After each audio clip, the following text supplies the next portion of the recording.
NVHA 070005. It's April the 6th, 2007. I put 2006 on here. And it's our 236th interview overall. We're at the home of Lenn DuBois in Hartford City, Indiana. And first of all, I'd like to thank you for allowing us to come and do the interview. We'll start off with the basics. What is your full name? Lenn DuBois. Okay. Any middle initial? Yeah, Lenn Omer. Okay. Were you named after somebody in the family, or Mom just liked the name? Mine was Lenn Omer. My twin brother was Glenn Homer. Okay. Just put an H on. Oh, for heaven's sakes, yeah. Wow. And what is your date of birth? September 8th, 1922. And what was your rank at discharge? Boatswain, third class. Okay. Well, Boatswain DuBois, where were you born? Here in Hartford City. Hartford City, okay. Probably at home back then, weren't you? Or- Yeah. Okay. And where was the house where you were born? 522 North Broadway, Okay. Hartford City. And is it still there? Yeah. No, company bought it and they burned it down. Okay. Well, I take it your mother was there at the time. Yes. All right. Tell me a little bit about her. First of all, what was her name?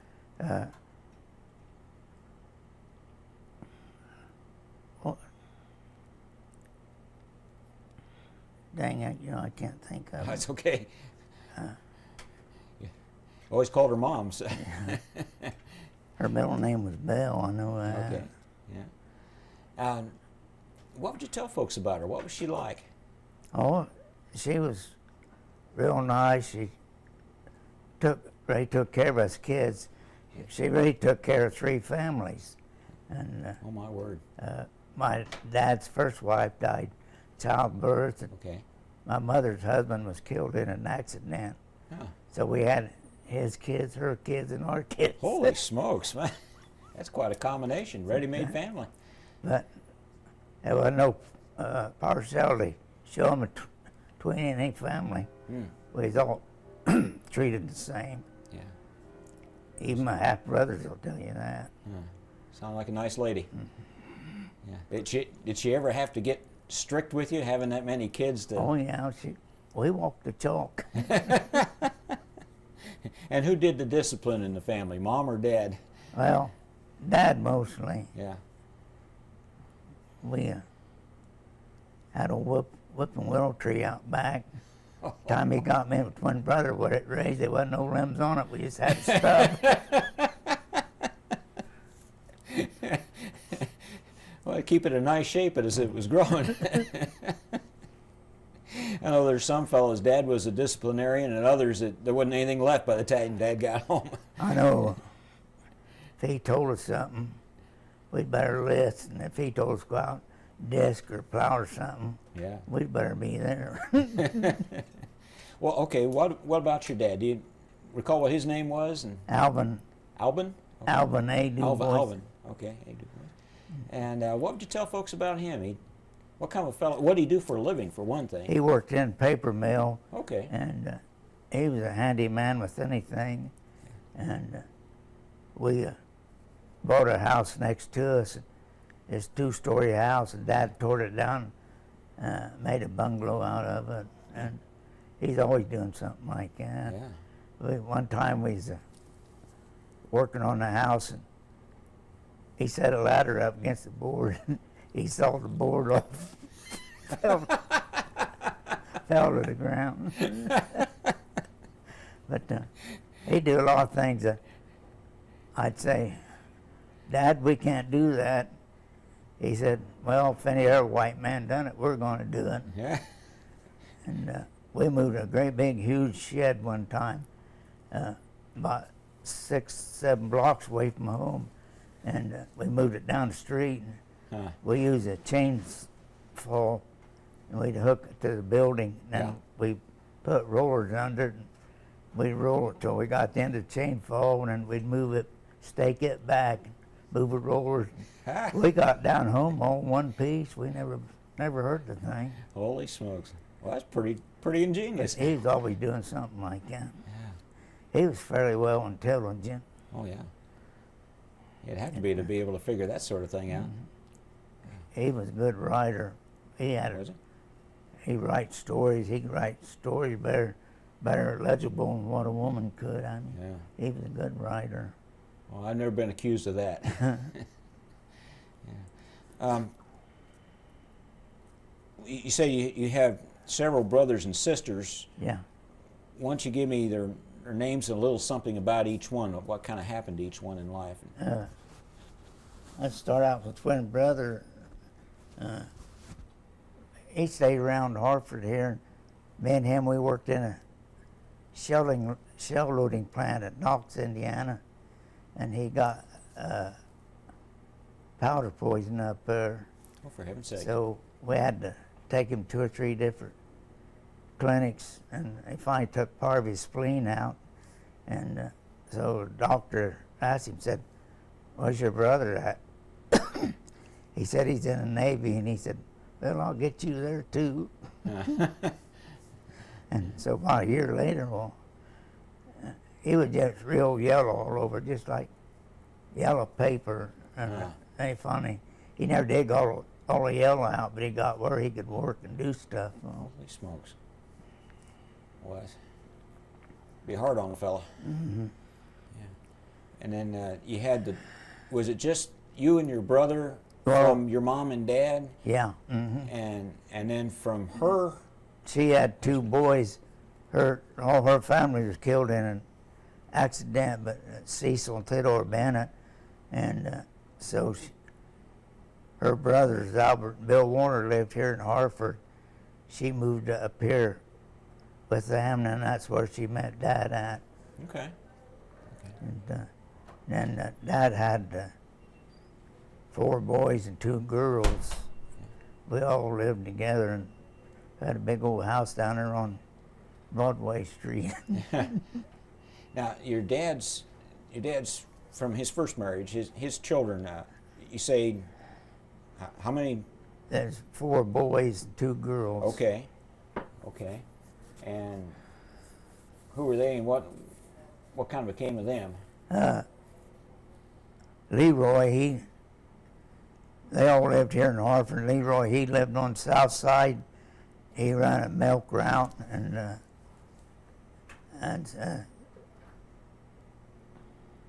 Jim DuBois, that's one of my other brothers.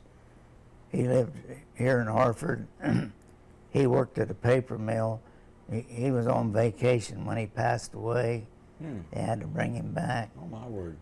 And my 2 sisters, well, they lived in Hartford for a while. Well, Iva did all her life, but my older sister, Irene, her husband was a lineman for the light company. Mm-hmm. They moved him all over different places, Yeah. Michigan and all over. And he passed away, I don't remember how many years ago. And, That'd be hard work, especially when it's bad weather. he was a lineman, and they said he's going to put him in an office. And he said, "I won't work in an office." He said, "I've been with line crew all my life, and I'm going to stay with them." But he finally ended up in an office in I think it was in Michigan. Where See, who we're leaving out now? You had the 2 sisters? Yeah. That was Irene, and then I had another sister, Iva. Okay. She lived here in Hartford, and her husband was Dick Schoenhart, and he worked over at Warner Gear where I worked. Okay. And she ended up in a nursing home up here at Warren. Yeah. And so he went up there, moved in with her up there. Okay. And but she was bedfast for a long time, but she always had a big smile on her face. Yeah. Well, that says She'd a lot been- about a person. She'd been gone about maybe 6 years. Yeah. And Dick died shortly after that. Then, let's see, there's Delbert. Delbert, he's my only living brother. He lives here in Hartford on Market Street. Okay. He's 91 years old, My word. and he's the only brother I got left. Oh. Wow. 91, that's pretty good. Mm-hmm. That's pretty good. He comes out here once in a while and visits with me. Yeah. He has trouble getting around, but he makes it. Yeah. So you grew up in the same house? Did you move Yeah. around there, or you stayed in the Stayed same? in the same house till Okay. I joined the Navy. Okay. My dad never had a car, and he got kind of old, and so we never got to travel very much. Well, when I joined the Navy, I'd never been across the creek. And, That's a good way of putting it. but So what about growing up in Hartford City? What kind of things did a boy do for fun? oh, then my twin brother and a couple other guys we knew real well. We used to go out in the woods and bend saplings and pull old creeks and a creek run down through there, and we do a lot of fishing in it. I take fish home, Mom clean them and cook them. Just stupid stuff like that. Well, it sounds like a fun place to grow up. We spent a lot of time back in the woods along the creek. We had much fun doing that. Some kids do with a $10,000 car. That's right. That's right. But we stand up in front of a cigar store one day, a bunch of us talking, and two or three of them guys said, they go down to the post office and join the Navy.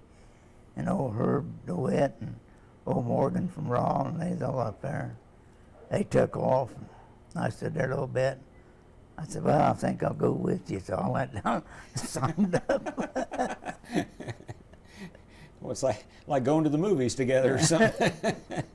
Oh, boy. What about the movies? Did you have a movie theater here in town? Yeah, we had two of them at that time. Okay. Orpheum and Jefferson. Okay. And they're long gone now, but we used to go up in the back way and slip in and see a movie. Did you have any favorite movies you like to see? Oh, I like mostly cowboy movies.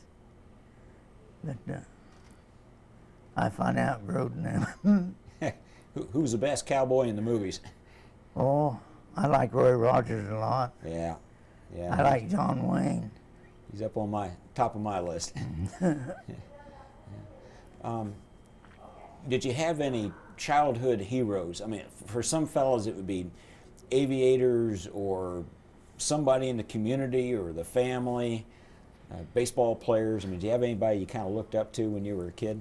Oh, we had this kind of stupid, but I liked the mailman, Cecil Beeson.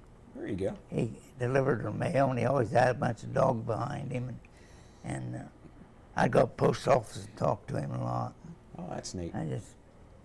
He was just fun to be around. Once in a while, we'd fry him a little piece on his route. Yeah.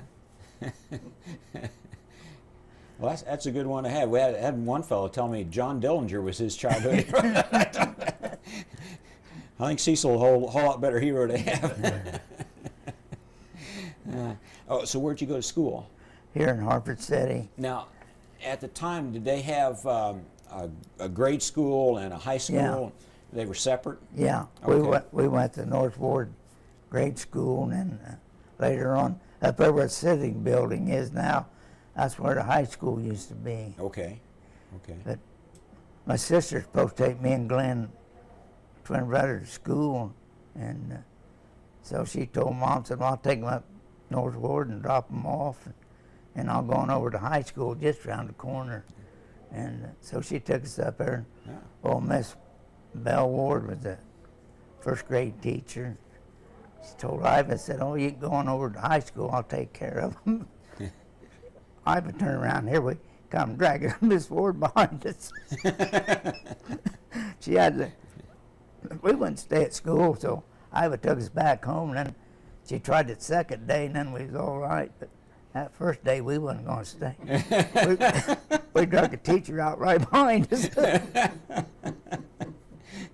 Well, you probably walked to school every day. Yeah. Yeah. Cause, We lived about a mile from the school. yeah. Like I said, Dad didn't have no car. He never got a car till he was, 60 years old, I think.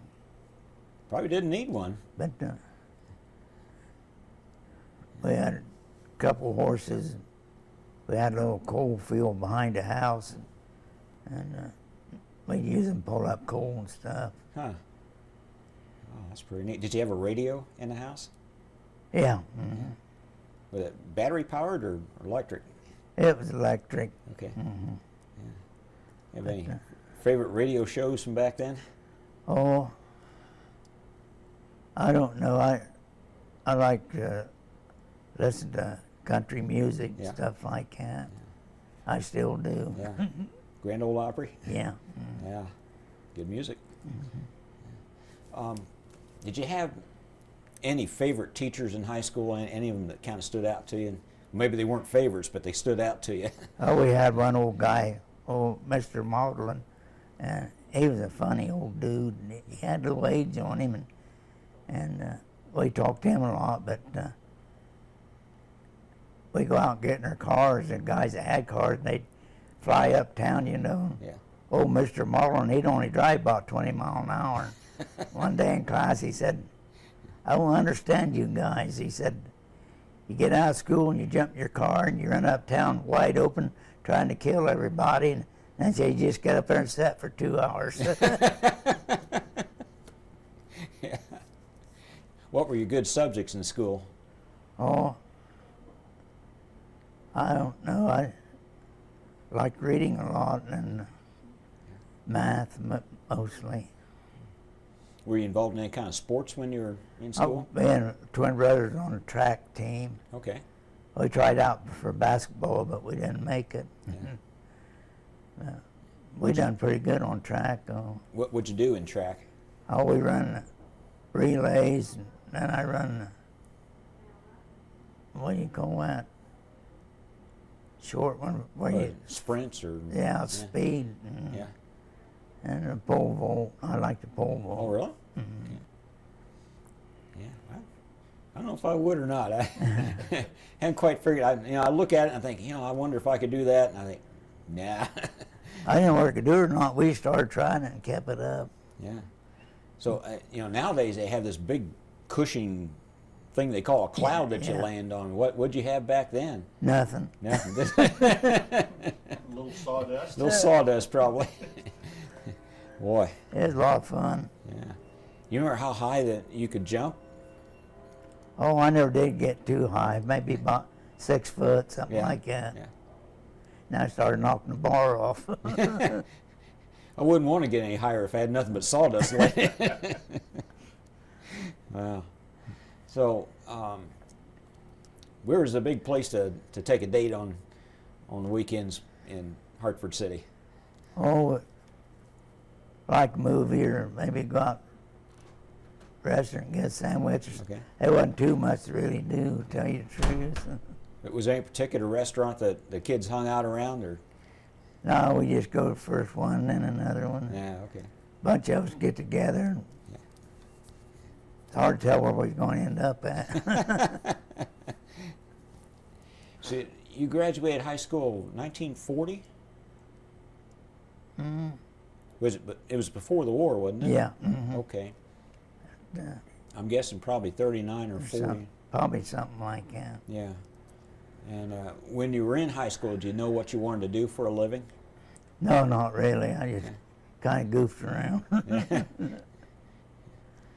So you got out of, you graduated from high school and with a degree in goofing, and what'd you do after that? Did you get a job somewhere? Or? Yeah, I worked different jobs. Worked in a paper mill for a while, and I worked in a glass factory for a while. Back then, you could quit a job today and have to learn tomorrow, but you can't do that now. No, you sure can't. And I worked for my wife's dad down in Sneath.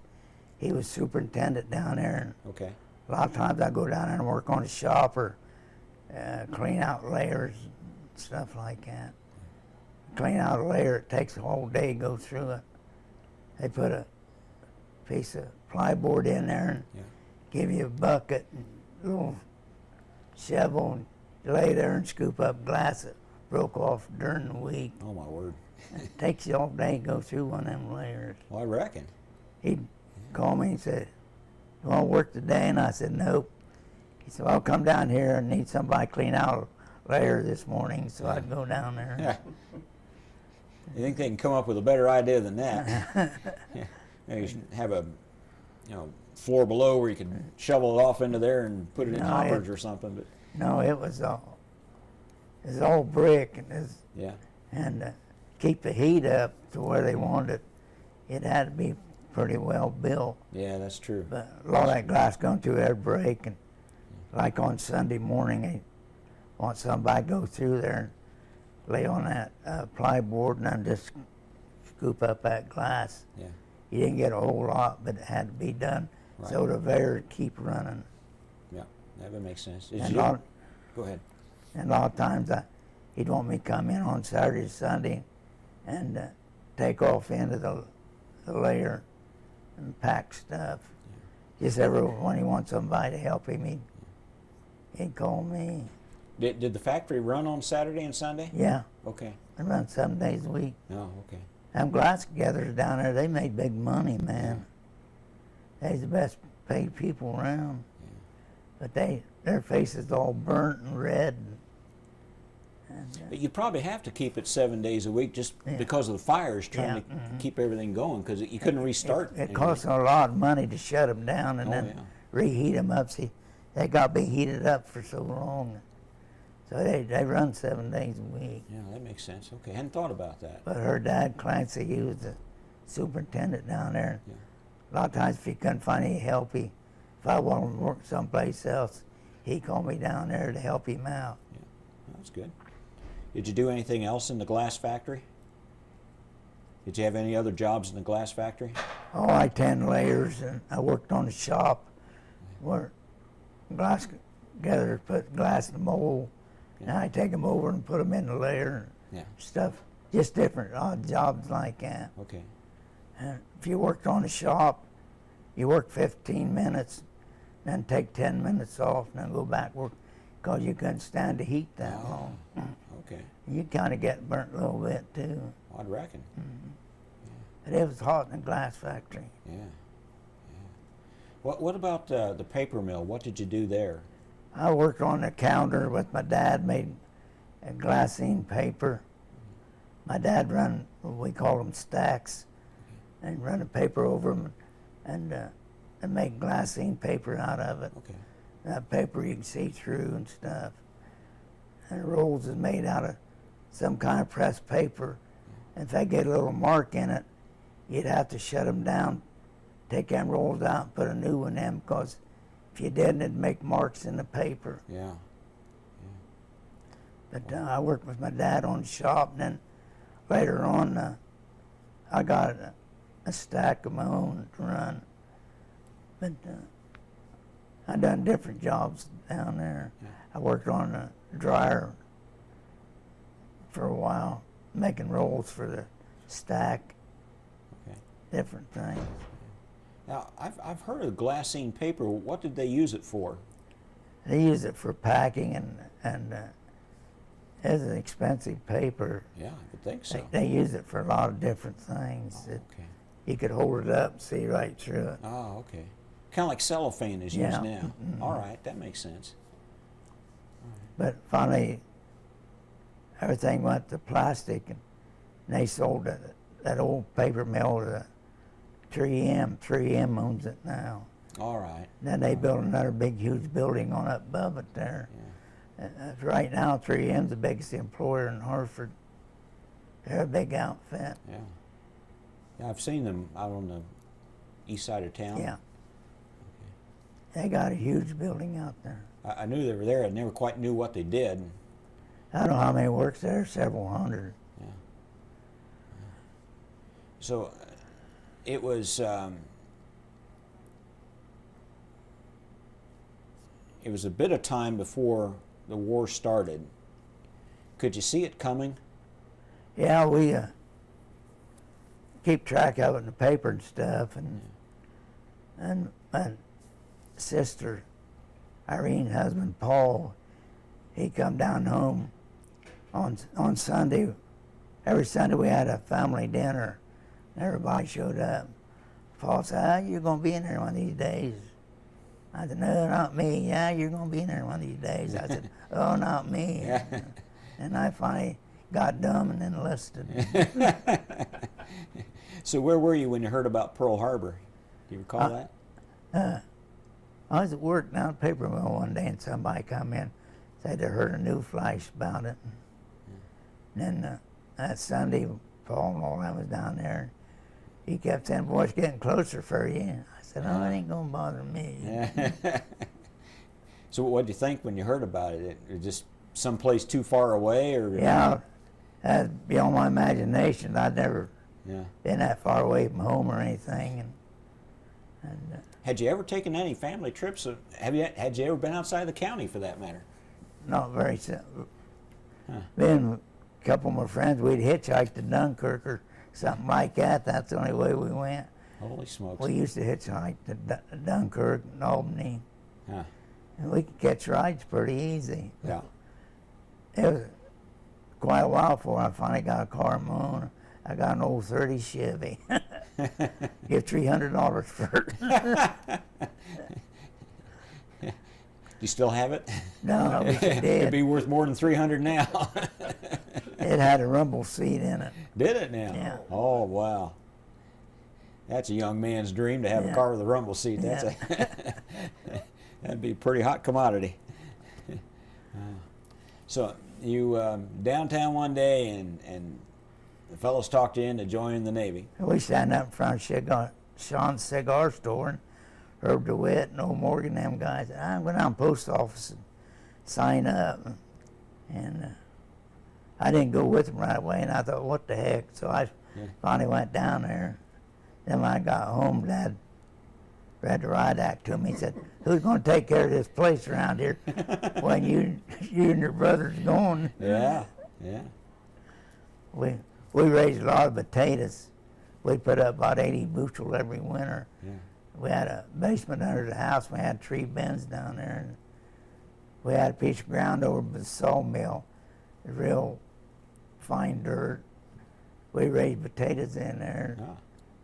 Time spring come, we didn't have none left for seed potatoes. Now, that's one thing I was going to ask you. You were about 7 years old when the Great Depression hit. How did your family do during that time? Did your dad work, or? Yeah, he had a pretty good job down at the paper mill, but Okay. we had a large family. We didn't get much of anything, but only if we didn't raise it on the farm, we didn't eat it. Right. Did you have any animals, or just, I mean, like hogs or? At that cows? time, we didn't, but after I left home and got on my own, we lived east of Hartford, and I used to buy all the bucket calves I could buy, 3-day-old calves, Yeah. and then I'd raise them, sell them. All dairy farmers call me and say, "We got some calves, you want one?" Yeah. Yeah, I'll come out and get it. We get about $25 for them, and we feed them a couple years and then sell them. Yeah. Well, that helped a little bit with the income. All we had when I was at home was 2 horses. Did you eat okay? Did you have enough food, or? Yeah, Dad made sure of that. Yeah. Like I said, Mom canned all the time. She'd fill the basement full of canned goods. And we had plenty to eat. We ate a lot of potatoes and beans, Yeah. stuff like that. This probably don't make sense to you, but when me and my twin brothers going to school, we had winter onions, and so while we in school, Mom make little bunches out of them. We get home from school and said, "We got a basket piece for you boys. Go out and sell these onions." We sold them for a nickel a bunch. We'd be going on there a half hour or so, and we'd have them all sold. Huh. And people call the house, "You got any more of them tomatoes?" They called us the Onion Boys. Mom put that money in a glass jar on the cabinet, and that's where we bought our school clothes. Ah. She'd save that money, and then she'd have a big jar of money we collected selling onions. And then, of course, we sold tomatoes and green beans, stuff like that. But me and Glenn, every night we got home from school, she'd have a basket full of onions for us to sell. We wouldn't be out very long, we'd have them all sold. That's pretty good.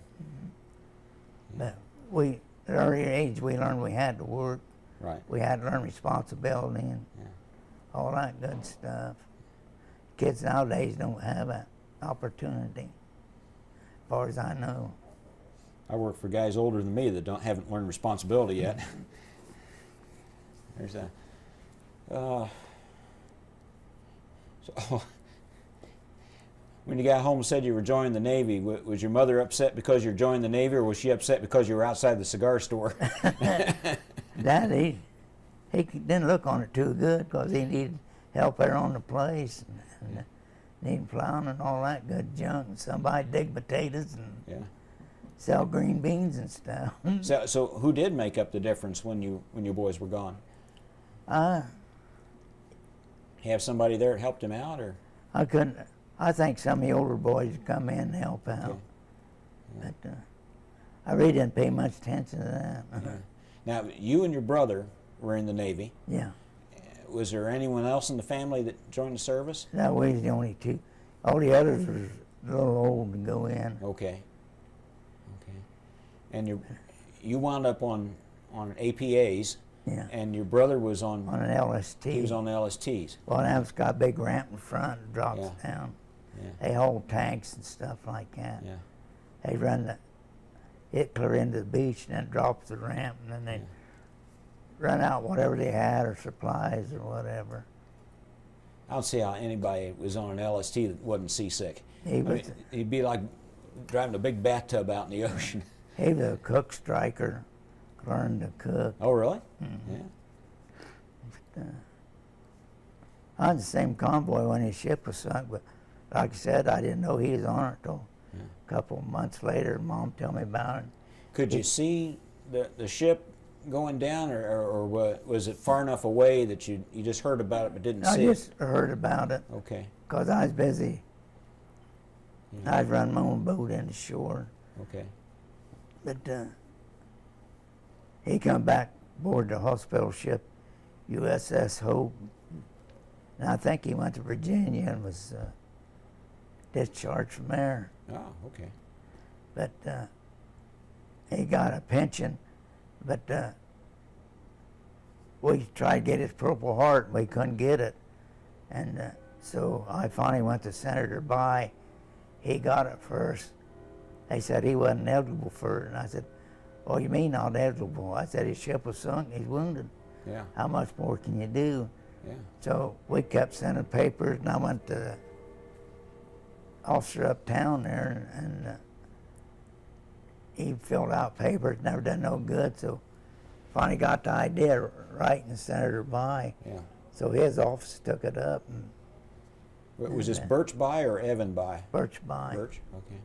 And and then it's about 6 years later I got it. I got his Purple Heart in there on the wall, and I got a picture where we went out to the cemetery and they dedicated it to him. So this was posthumous. He was already Yeah. gone. Yeah. Oh, you say he was injured in the sinking. How was he injured? He had shrapnel wounds in his legs, and he just couldn't get around. And they somebody picked a lot of them up, and then they put them on the hospital ship, brought them back to the States. Okay. But, Now, was this from an air attack of some kind, or kamikaze or I something? really don't know how it got hit. I couldn't tell you that. But it wasn't from another ship. It was No, probably from. I think it was just leaving the beach or going in when it must got hit by a bomb from an airplane, I imagine. Okay. Well, it could have been artillery piece, Cause, land-based artillery piece at that point. Because I know we was at anchor, and there's a cruiser along beside us, and they took a hit and went right down the stack. Ooh. And really Oh my word. blew it up. Oh man. I can't remember the name of the ship anymore. Wow. But, Well, it just must have disintegrated that ship. yeah, it's sunken. Wow. We take our boats out. We go out, pick up guys out of water. And we take them to different places. All right. Well, let's go back and get this a little bit here in order. You decided to join, so you went to, what, the recruiter's office or something? We went down to the post office. Okay. They signed us up, and then they sent us to Indianapolis to take examinations. Okay. Then we got papers back where they accept us. And Was that down on Washington Street where you had Yeah. okay, the AFE Center? Okay, so you went through the test there. then we What? went to Indianapolis and took tests. Okay. Oh, Herbie DeWitt was going to join the Navy with me. Ah. He was too short. Oh. He was, But you specifically went in to join the Navy. yeah, Okay. I couldn't see all that walking in the Army. Oh. I got all I wanted in boot camp. Yeah. Yeah, that's true. So you were, lost my train of thought here.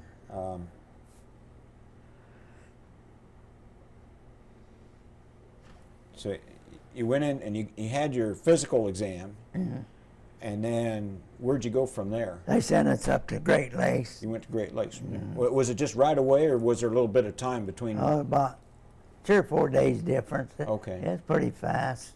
Okay. Well, I went to Camp Green Bay. Yeah. We took 6 weeks of boot camp training. Okay. Is that Green Bay, Wisconsin? No, here in Indiana. Oh, okay. Okay. Huh. So, now, you had some training here in Indiana before you went to Great Lakes, or you went to No, Great Lakes? Great Lakes, All right, Illinois. all right. Yeah. Well, that's a long ways from home. Yeah, I thought so. I'd never been that far from home before. My word, that in itself was an adventure. And what did you think of the place when you got there? Did you Well, think, it was boy, just- I'm glad I joined the Navy, or oh boy, did I get myself in trouble? It was just a new camp. Yeah. We didn't have no hot water.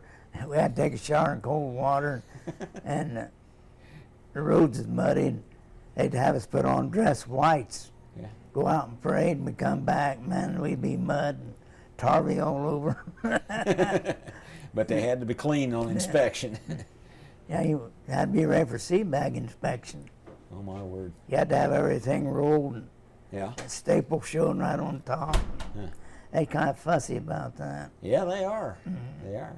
Well, you can't be sloppy on a ship because you don't have any room to put anything. You know? Yeah. What was the toughest part about boot camp? Them 20-mile hikes. Man, that was tough. That'd do it. That'd do it. You carrying any kind of pack with you when you did that, or? Sometimes we did, sometimes we just went bareback, but Yeah.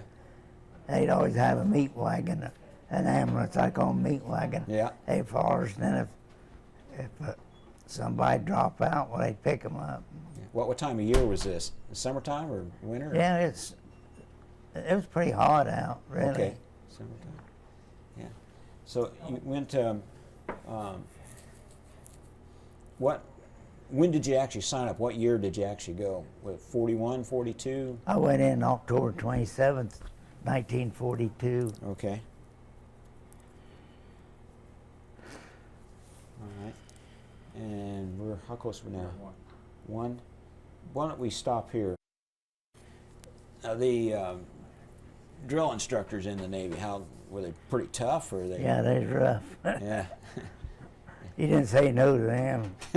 They said jump, you started jumping. Yeah. We talked to a guy in the Marine Corps, and I guess one fella got up that first day they had you line up, and he said, "Oh, Sergeant, I'm not used to getting up this early." That was the wrong thing to say. What about their discipline? Did they have a special discipline they'd do to you if you didn't do right? Oh, we'd have to do push-ups and this and that. I tried to. I get in trouble once in a while, but not too often. Did they have a test where they put you in a chamber and you got out underwater and you had to swim to the top, or did you have anything to do with swimming? You had to know how to swim, and a lot of times they'd build a fire on top of the water. You'd have to learn how to swim under it. Okay. You come up, take your hands, push the flame away, get a breath, and go back down. Stuff like that. Okay. You had to learn how to swim under fire. You hold your breath, swim, and then Yeah. you had to come up, you take your hands and brush the flames away, and get a quick breath, and then go back down. Well, that would make sense. And I never heard anybody actually say it that way. I knew they had the fire, but you would have to come up for a breath sometime. And You can only hold your breath so long, and yeah. if you had to come up, you spike out your hands, and I'd take the flame away from you long enough you could breathe, and then you go back down. Yeah. Yeah, because that could be over quite a wide distance Yeah. you'd have to swim to get out from underneath of it. Yeah. Yeah, They teach you how to jump off of a ship into the water? Yeah, you had to go off feet first, but Yeah. normally, if you had to get off in a hurry, normally you just drop the cargo cargo net over, and you climb down in. Okay. We used them a lot. Okay. We'd like we load passenger stuff. Sometimes we'd raise them with yard and stay boom, or they'd come up a cargo net. Like if we was out in the water, Right. of course, if we was in shore, along the dock, and they'd come up a gangway, but a lot of times we'd pick up marines and stuff out in the water, Yeah. and we'd throw a cargo net over. They'd climb up. I don't see how those guys climbed up and down those cargo nets with the pack on and the boats bobbing up and down. That'd Yeah. be kind of a We had to learn to do that too. unnerving thing. So Kinda- you got done with your basic training. Where'd you go from there? I went to Coronado, California, Okay. took amphibious training. Yeah. We had to learn how to run these boats in high surf without getting broached. Okay. If you got broached, they'd send an elbow in, Yeah. and they'd throw you a tug line and straighten you up Okay. so you could go on. When you learn that, you get broached a lot. Yeah, I bet. I bet. But we spent a lot of time trying to learn how to run them landing craft into the beach and surf. And What was the trick to it? I mean, was this like a Higgins boat? it, Like you see in the D-Day landings. where they the just front comes down? flyboard boats, and Yeah. I had a ramp on the front. I'd let it down, and Yeah.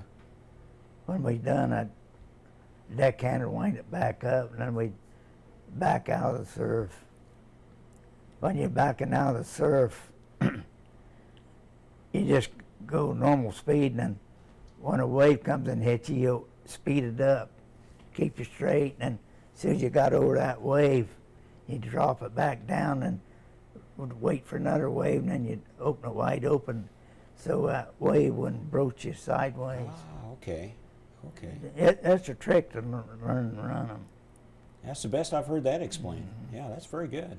Yeah, but What kind of a crew did you have on those? The Navy crew that you had on. we had 3 crews. Okay. We had ship's company, boat crew, and beach party. Okay. And when we go any place, we take a beach party in first so they could handle our boats. They's always first to go in. Okay. And they'd set up a beach first to land their boats. And then they'd help us unload our boats or whatever we had. Okay. But you always took a beach party in first. I hadn't heard that either. So the Navy guys actually went in ahead of the Marines. You had to. In our instance, that's the way it was. Right. First time we done, we'd take a beach party in, and so they could set up a landing spot first, Okay. and then each boat had their own area. Like you hit White Beach, Yellow Beach, or White Beach. Which normally I didn't hit the right one, but you're supposed to. Sometimes you just hit whatever you can hit. Now, how did you know to go into a certain area? Did they put up markers or something that where you could? No, they put like a red flag up or Okay. a blue flag, whatever.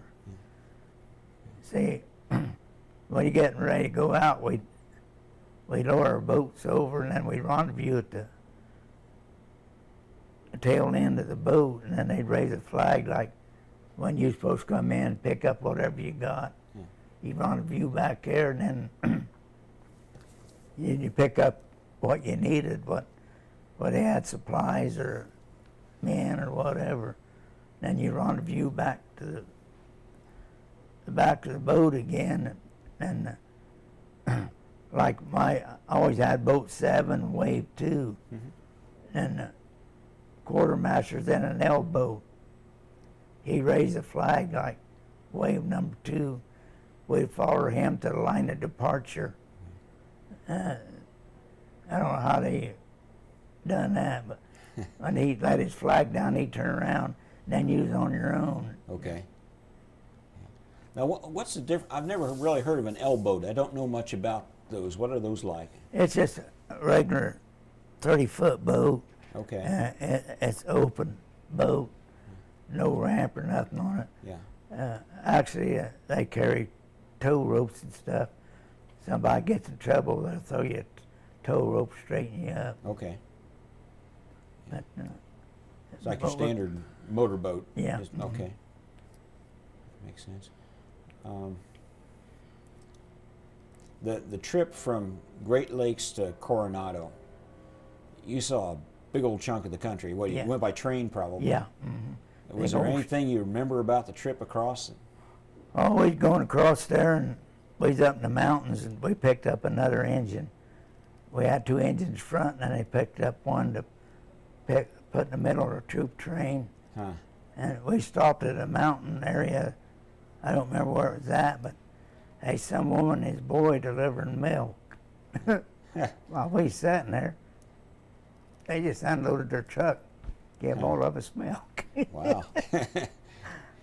They didn't have no milk to sell when they left the troop train. Well, it's just about selling onions, right? Right place at the right time, right customers. Yeah. Yeah, we Well, was stopped there. They was picking up water for the engines and putting another engine in the middle. These people come along with this truck, and they just started unloading it, getting all of us milk. So again, good I thought that- entrepreneurs, they would call them today. I thought that was a pretty good trick. Yeah, yeah. Yeah, that's it. What did you think about when you got out west and the just big open sky country and It's all, I mean, it was all strange to me. I couldn't believe there's places like that. yeah, 'Cause like I said, I'd never been away from home, yeah. and it's all new to me. Went to Great Lakes, and I thought, man, I'm a long way from home. And went to California, I thought, man, I am a long way from home now.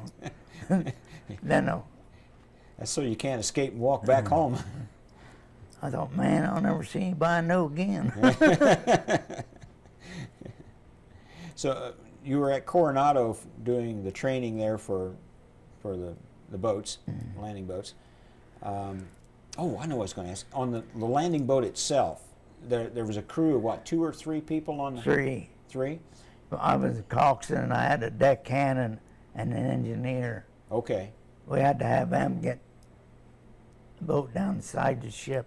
Now, I was on a Welling David, hanging out board, and so I tell the guys, I said, now, when we hit the water, be ready to get them pelican hooks. And so they lowered me to water's edge. yeah.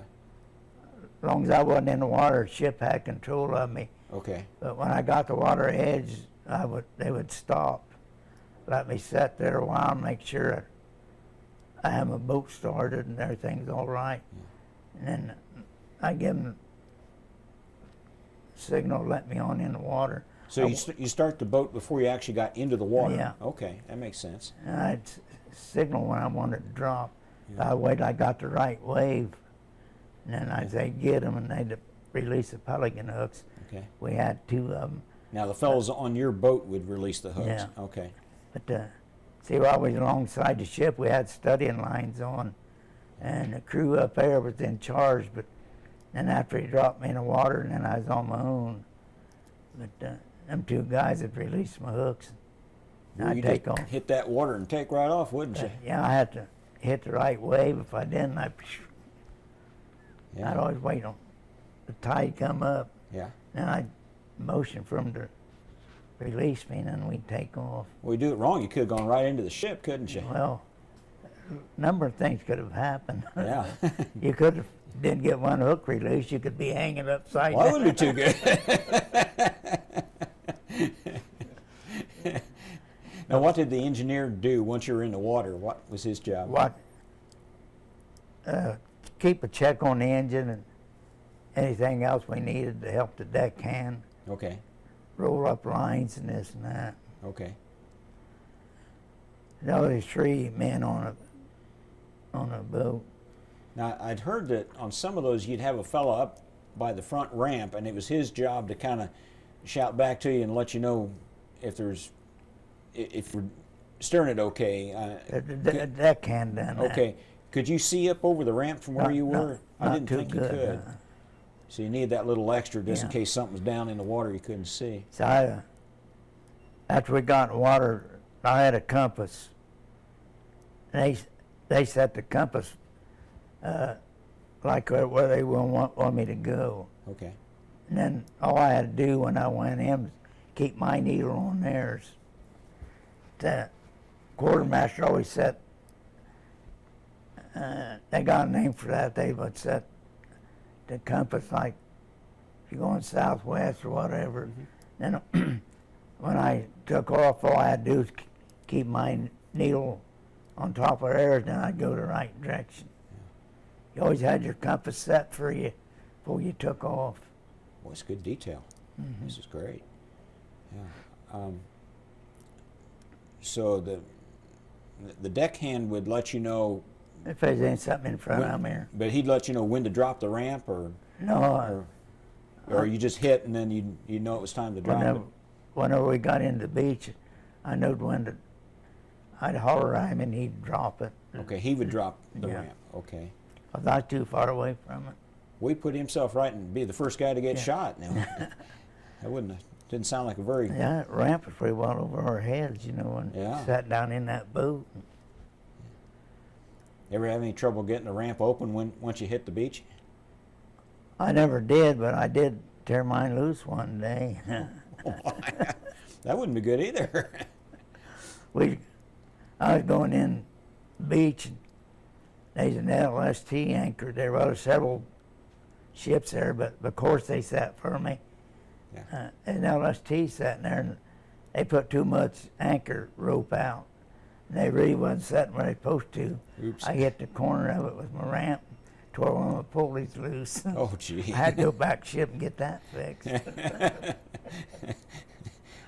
That wasn't too good. So you're at Coronado, you get your training done. How long were you there? I mean, 2 months, 4 months, 6 months? Oh, about 3 months. About 3 months? Okay.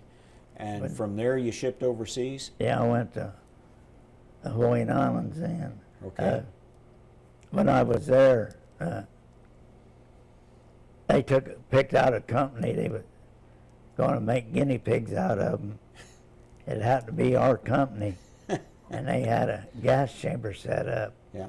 So we went over there and we put a gas mask on.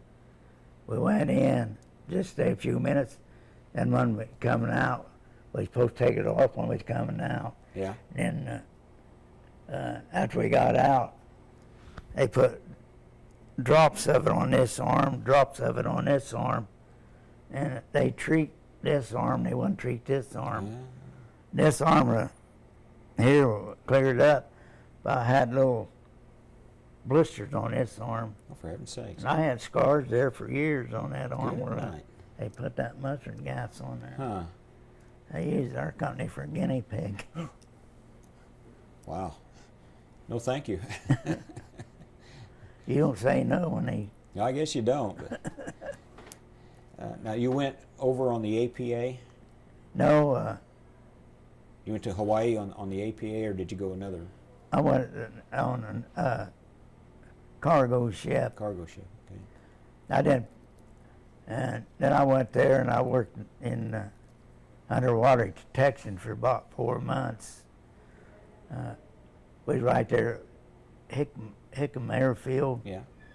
and they gave me a 50-foot motor launch. And they had guys, we'd go out and pick up underwater mics, and I'd run the boat out, and then them guys had a map where them mics was at. Yeah. And I'd stop there, and they'd pull the mic up, take it off, put another one on, and we'd do that several, and then we'd take them in, and them guys would overhaul them, clean them up, Yeah. and Now, what was the purpose of that? Is to hear? as picked up Ships. screw noises, Yeah. submarines, stuff like that. Yeah. Is in the channel going into Pearl Harbor. We'd right there at Hickam Airfield, close to it. Was it pretty well cleaned up by the time you got there, or was there Yeah, still quite a there's bit still a lot of trash there. trash here from the attack? Yeah. Mm-hmm. And any ships still sunk besides the Yeah. Arizona? Yeah, they still clean a lot of them up. A lot of times we go out and pick up stuff. Sancho Mag guys go out and pick up junk, bring it in, Yeah. pile it up. But I went over to Arizona. I had my own boat then too, and I went over there when just a ramp was sticking out of the water. Yeah. Nothing else on it. They got it built up now, but Yeah.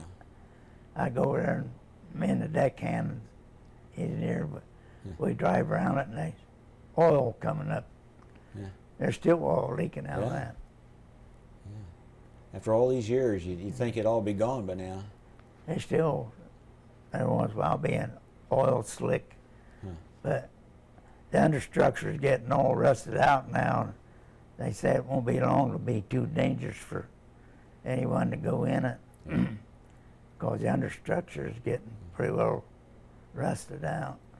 Were, There's a lot of guys down there. were there any bodies washing up at that time, or was that? Yeah, You say you went out and you picked up a lot of junk and stuff in Yeah, the water, but- did you? I've never found any. Okay. You kind They of think. still cleaned up all them sunken boats. Yeah. Boy. But I could understand why they couldn't get away, because there's just a big long channel back into Pearl Harbor. There's only one way in and one way out, man. Tough place to be. That would be. That would be. But we searched them underwater mics. All I done is run the boat, and the other guys done all the work. Yeah. Did they dive down to get him, or just? No, they know where they're located, and we use a grappling hook, Ah, okay. pick them up. Okay. That makes sense. Then we take them in, they clean them up, check them out, and then they re-vulcanize them, make them waterproof. Yeah. Then we take them out, pick up some more. It was an everyday occurrence. Whenever the only two guys allowed to work on them. Whenever they get them done, well, we take them out, pick up some more. Yeah. Because they had to be fixed just right, so they're waterproof and everything else. That's right. And- While you were there, you probably had some liberty. Yeah. Where'd you go on the island that? Oh, we went different places and back in the cane fields and stuff. One day, me and a couple other guys swiped a Jeep, went way back in there. They can't see much because they got the lights on there. It's all covered, but just a little strip like that. So they can't see them from the air. Yeah. You had to really pay attention to what you're doing, Well, I bet. because they had blackout lights on them. We done a lot of different things. Once in a while we'd take off and go over to one of the other islands, Yeah. grab a beer and come back. Yeah. Well, that too is a long ways from Honolulu. Is a long ways from Hartford City too. What about the trip over? I mean, the first time you'd ever been out in the ocean, first time you'd ever been away from land. Well, how'd you react to that? Well, really didn't know what to do. I kind of worried about it, but Yeah. I was one of them lucky guys that never did get seasick. Ah. Some of them guys get seasick and turn green, but get the dry ease. Man, when you got them, you know you got something. Yeah. Was it a pretty smooth trip over? Yeah, it wasn't bad. Yeah. And what you seen? Dolphins or anything in the water? Oh, yeah. Some guys tell about it. Always some right at the entrance to the harbor, Yeah. jumping up out of the water. Yeah. A lot of times we'd throw stuff over. They never come in the harbor. They just right to the mouth of the channel. Huh. Yeah. I suppose they do, but I never did see none really. Yeah. So you were in Hawaii for about 6 months. About 6 months. Mm-hmm. Right. Then I got signed to USS Lander then. Okay.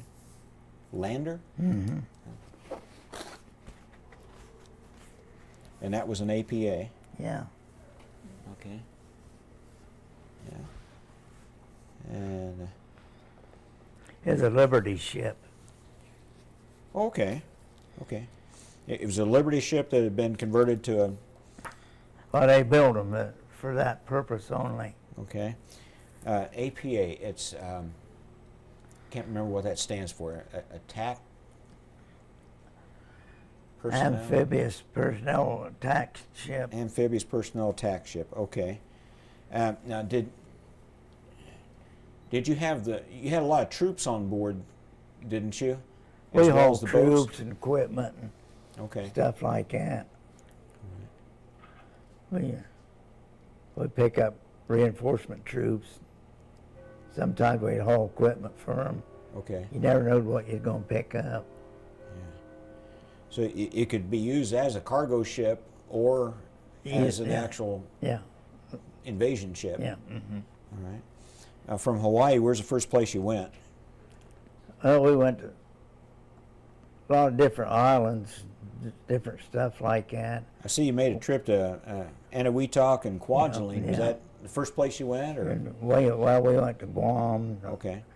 I really don't remember where the first trip went to.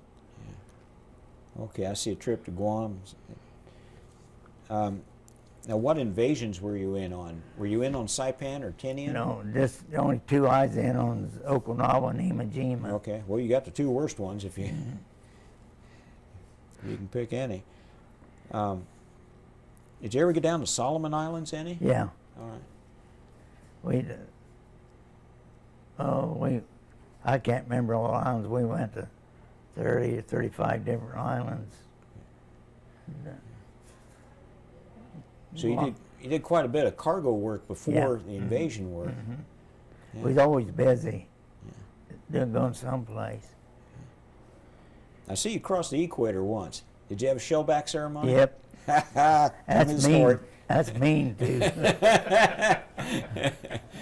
For those who don't know, you are a polywog before you cross the equator. And then you're shell Then back. you become a shellback after you go through the ceremony, and even the captain has to go through that if he hasn't done it. We had a executive officer.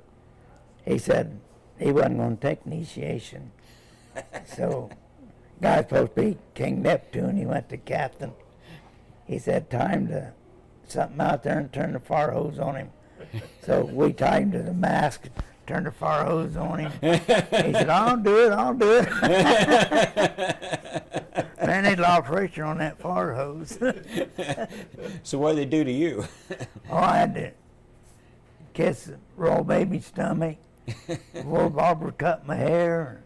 All kinds of stuff. It lasts 2 days. 2 days. And you can't, you can't, you got to do it. That's all. If you're on a military ship, you got to do it. Oh, that's funny. Yeah, they got pretty carried away at some of those. They put grease on the roll baby's stomach. Yeah. You had to kiss it. Then you went to roll barber. He'd cut your hair and they throw you over backwards in a pool. All kinds of stuff. It gets kind of scary. Yeah.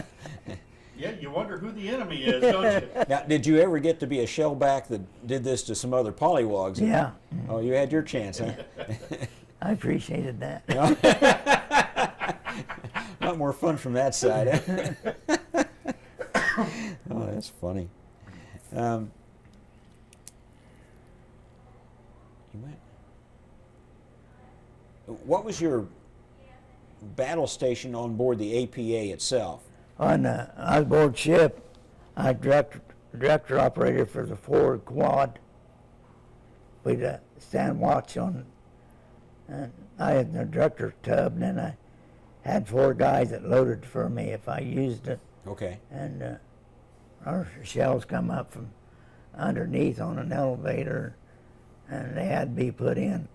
See, we had 3 different kinds of shells we had to put in. Yeah. We had incinerator, we had armor's perishing, and then they had to be put in, then tracer. Yeah. You put a tracer up to see where your fire was going. Yeah. Now, were those the ones that had the 4 shells in a clip that you set down in there, or did you have like a roll case? No, you had to put them in one time because they pretty good size. Oh, okay. They come up on the elevator, and I had a guy load each barrel, each gun. It's a 4 quad anti-aircraft gun. Okay. And Could you fire one and be loading another, or did you have to load all 4 and then fire? no, they just kept loading them. They seemed like they all went off at the same time because you had to have them loaded right. Incinerator and armor suppression. Yeah. Well, that'd be tough work keeping that thing going. Well, it didn't bother me. I didn't do nothing. I just pointed the thing. Did they fire? Everything was set on the bridge. Yeah. They set the distance to the airplane. They watched it, and then they checked the fallout of the shells that was going there. All I do is just get the crosshairs on it and fire it, because on the bridge they done all the figuring out where the shell was going to go. Yeah. I goofed one time. We was practicing.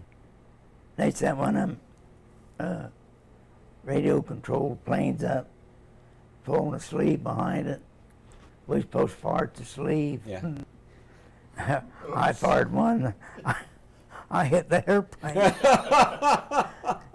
Parachute came out on it. It started coming down on parachute. And of course they had another one take up while they repaired that one. Quartermaster come out and said, "You're not supposed to shoot the airplane, you're supposed to shoot the sleeve behind it." I said, "Nobody told me." He said, "I thought you smart enough knew that." Man, see that? Oops. As soon as that thing hit it, parachute opening. How about you were popular with that pilot? They had a crash boat out there, and they'd run over and pick that up, and then they'd hook sleeve to another and send it right back up. Oh, they're repairing that one. Yeah. What was your effective range? Do you know? I couldn't tell you that. It was a long distance. Like I said, they took care of that all out on the bridge. Yeah. All I do is just point it and Yeah. keep them guys loading. While we're at it, Dean, if you have any questions, we're going over this thing, just Okay. fire them away, because that's part of it too. Yeah. At some point, when he went to Johnston Island, Okay. and I don't know, that might not be in the book, Okay. but he spent some time there. Okay. I'm going to ask him about that. All right. All right. Now, were you, before the Iwo Jima and Okinawa invasions, were you attacked by Japanese airplanes anywhere along the way? No, we, like I said, we just repaired under water mics, but at the when that mustard gas I used on me bothered my nerves. So I went up to sick bay one day. I don't know why I went up. Had to check me out, and they said, well, called down, said, bring in the ambulance, we'll take him to the hospital. I said, I'm not going to the hospital. And they said, well, I think we outrank you. You're going to do what we say. So they brought a stretcher up. Sick bay was on like upstairs. And so they come up there and they brought a stretcher up. I said, I ain't riding down on that thing. I said, I can walk down there. And they said, well, you're going to do what we say. And so they took me there at Wahoo. They took me to the hospital, and they told them when I got there, said, isolate him back where there's no noise. We don't want no noise or nothing, because my nerves is bad. Yeah. And you know where they put me? Right by the nurse station. Well, that wasn't bad duty. Man, that's the noisiest dang place. That's It worse is. than listening to engines run on a ship. I guess it would be. So I finally got out of the hospital. Still don't know why they sent me. So they said, we'll fly him to Johnson Island for rehabilitation leave. And I said, I don't need that. And they said, well, you're going to go. So they put me on a C-47. And I'd never been up in an airplane. Yeah. Kind of worried about that. Yeah.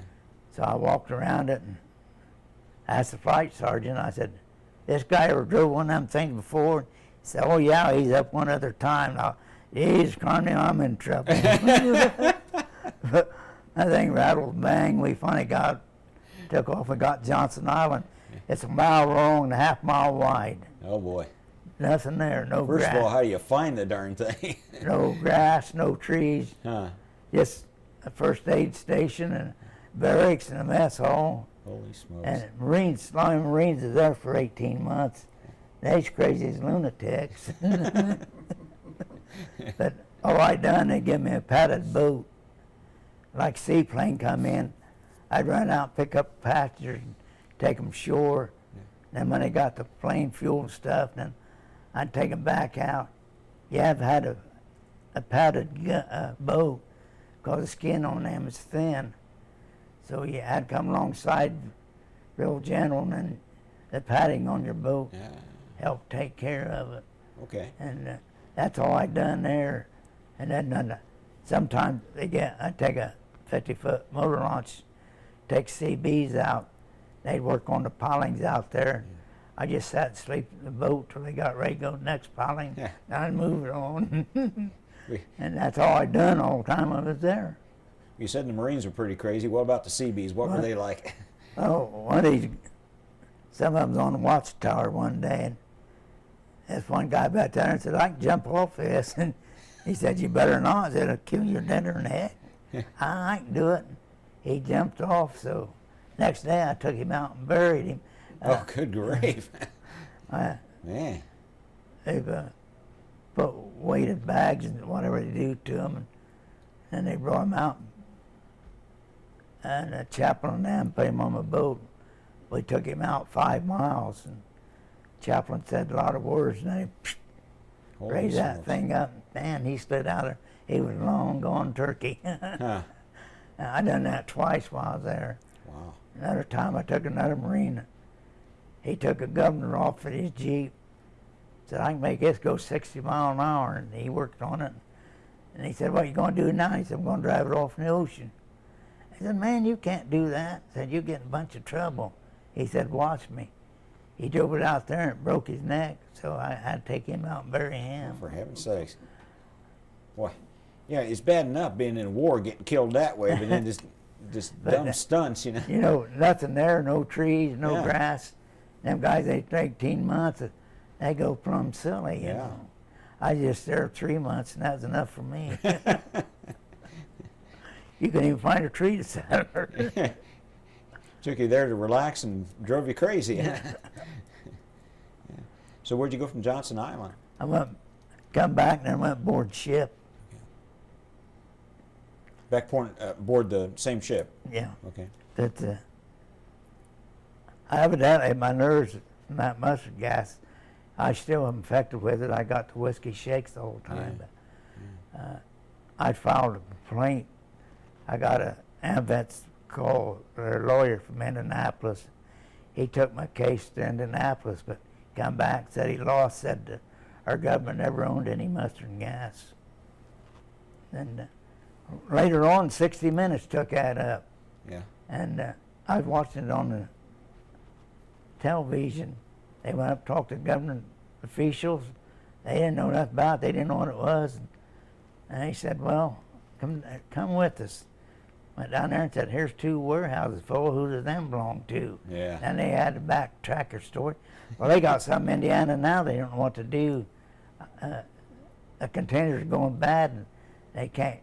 They wanted to bury it here and there and try and get our states to take it. Nobody will take it. No. I don't know what they're going to do with it. Yeah, that's nasty stuff.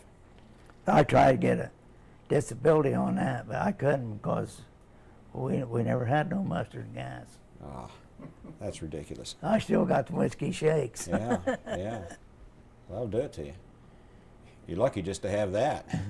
Could be worse. I used to have passing out spells with them. Oh, for heaven's sakes. They'd have to take me to the hospital and then get me calmed down, and they'd let me go. And so I went to 3 different clinics, and they said the only thing we can find wrong with you, he said, we think there's some kind of chemical imbalance in your system, but we don't know what it is. And I went to another, and I went to the 3rd one, and I got the same answer. And that guy said, well, you just have one of them one day and you won't wake up. And that's the only answer I ever got. Thanks a lot. But I couldn't convince anybody that I needed help. So. Well, you met a lot of friends along the way that you could have done without. Where did you actually sleep on the APA? I slept in J compartment. Okay. Bunks in there, they 4 deep, and I slept in the middle bunk. How many decks on the APA? There's 3 in the engine room. Okay. There's a lot of bunks in there. How many? Would that be pretty much midships or I was forward. forward? Mm-hmm. Okay. I was just right ahead of the well deck. When we hauled prisoners, I had to take my stuff, go to another compartment, because they put all the prisoners in the J compartment where I was at. Then after a meal, chaplain would take them out on the well deck, give them a cigarette, let them see some daylight, and then take them back to J compartment then. And when I was on boats made a watch, I'd have to pick a seaman. They give us a sidearm. We'd have to go down through there and check on them guys. Yeah. I said, man, them guys up over your head, well, good the sidearm. They could jump you before you get out of the holster. Well, they could take your sidearm and shoot you. Just about as easy. Mm-hmm. Wow. Now, did you get into any kind of storms? Yeah, we rode it's like a hurricane on it. They got a different name for A it. typhoon or? And we was in a convoy of about 200 ships. This big storm come up. They said, break the convoy up. We'll meet afterwards. Man, we stood on the end more than we did. Some of them waves 40 foot high. Huh. Every time we come hit bottom, that thing crack and pop. I'd say, boy, next time's gonna be it. But we wasn't allowed on deck. Gotta quit. Yeah. Oh. We stopped right in the middle of a storm. I mean, how long did it last? A day or 2 days? Or No, it was about 12 hours. About 12 hours? Man, that was enough for me. Yeah, I'd wreck. We had a safety line run from the line bridge back to the bow. Yeah. Then about once an hour, they'd send a guy out. They put a harness on him, and you had to walk sideways. The waves worseness, because if you didn't, they'd break your back. Yeah. So you had to walk. They'd only allowed one guy on deck. Huh. That's when they tied it's tied to the flying bridge to the bow. He'd walk along there, and he couldn't see nothing, but he's supposed to look for something, but he couldn't see nothing. And he'd come back in. I mean, we was worse, almost clear up the flying bridge sometimes. Oh, my word. Because some of them waves is 30 and 40 foot high. Wow. That was a big typhoon we went through. Did it roll on you any? Oh, yeah. Yeah. Side to side. Yeah. Every time you come down, that thing crack and creak, and I think, man, next time's it. But This is it. there was a ship, a cruiser with us. It broke in two and sunk. Did it really? Mm-hmm. Oh. You don't happen to recall the name of the cruiser, No, did you? Yeah. Matter of fact, I never seen it. I just told about it because I wasn't allowed above deck. Yeah. cruiser's a pretty good sized ship Yeah, now. they're good. They're just right under a battle wagon. Yeah, my word. Yeah, that usually you think those would survive pretty well, Yeah. but my word, yeah. So, where was the typhoon? Was that one that was off of? We just off of Iwo Jima when we run into this Okay. and about 400 or 500 miles out, something like Okay. that. You were in Kwajalein Yeah. for a little while. What did you Yeah. think of Kwajalein? And it's a small island, there's a lot of huts on it. I don't know how they made a living. They wasn't they had huts there, they was on stilts. Yeah. Every once in a while you see one of them little razorback pigs run under there, but whatever they eat and what they had to eat, they let the crumbs drop to the floor, and then that pig would pick it up. Yeah. And after a while, he picked the pig up. But we was told when we went ashore, they said, don't eat nothing, don't touch anybody, or we had orders not to touch anybody or not to eat anything. Or, Yeah. well, you know, they didn't know what could happen. There's all colored people, Yeah. and a lot of them never had no clothes on. Yeah. But we had orders.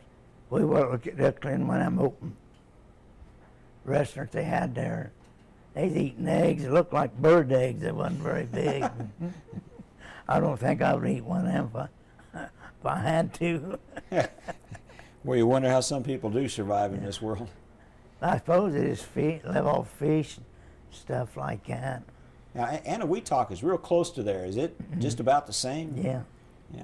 Not too much We difference. just on a lot of different islands. Run into a lot of different people. Saipan and Tinian, those are a little bit bigger islands, Yeah. aren't they? What were they like? Oh, they's about all the same. Just Yeah.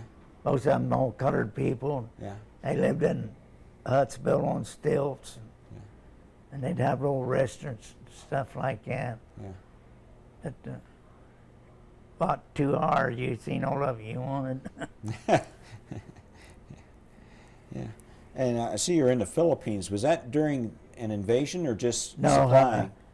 I went back there to be discharged to Oh, okay. staging area. Okay. All right. And They brought 3 ships in there. A lot of us guys there waiting on ships, and so I packed my sea bag and I went down, sat under a tree, and they kept calling out names. Finally, I went to sleep. Guy come along, whooped the carrier, and he said, "What are you waiting on?" I said, "A ship." He said, "Ain't nobody here but you." He said, "You better let me take you down to the beach." yeah. I went down there and there sat 3 big cargo ships. Yeah. I thought, man, which one of them get on? I don't know which one to get on.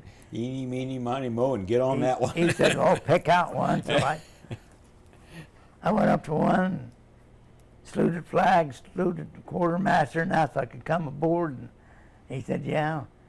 3 days later, they mustered us, but 3 days I didn't know where I was going. Huh. This happened, turned out I picked the right one. Man, for 3 days there, I thought, man, where in the world am I going?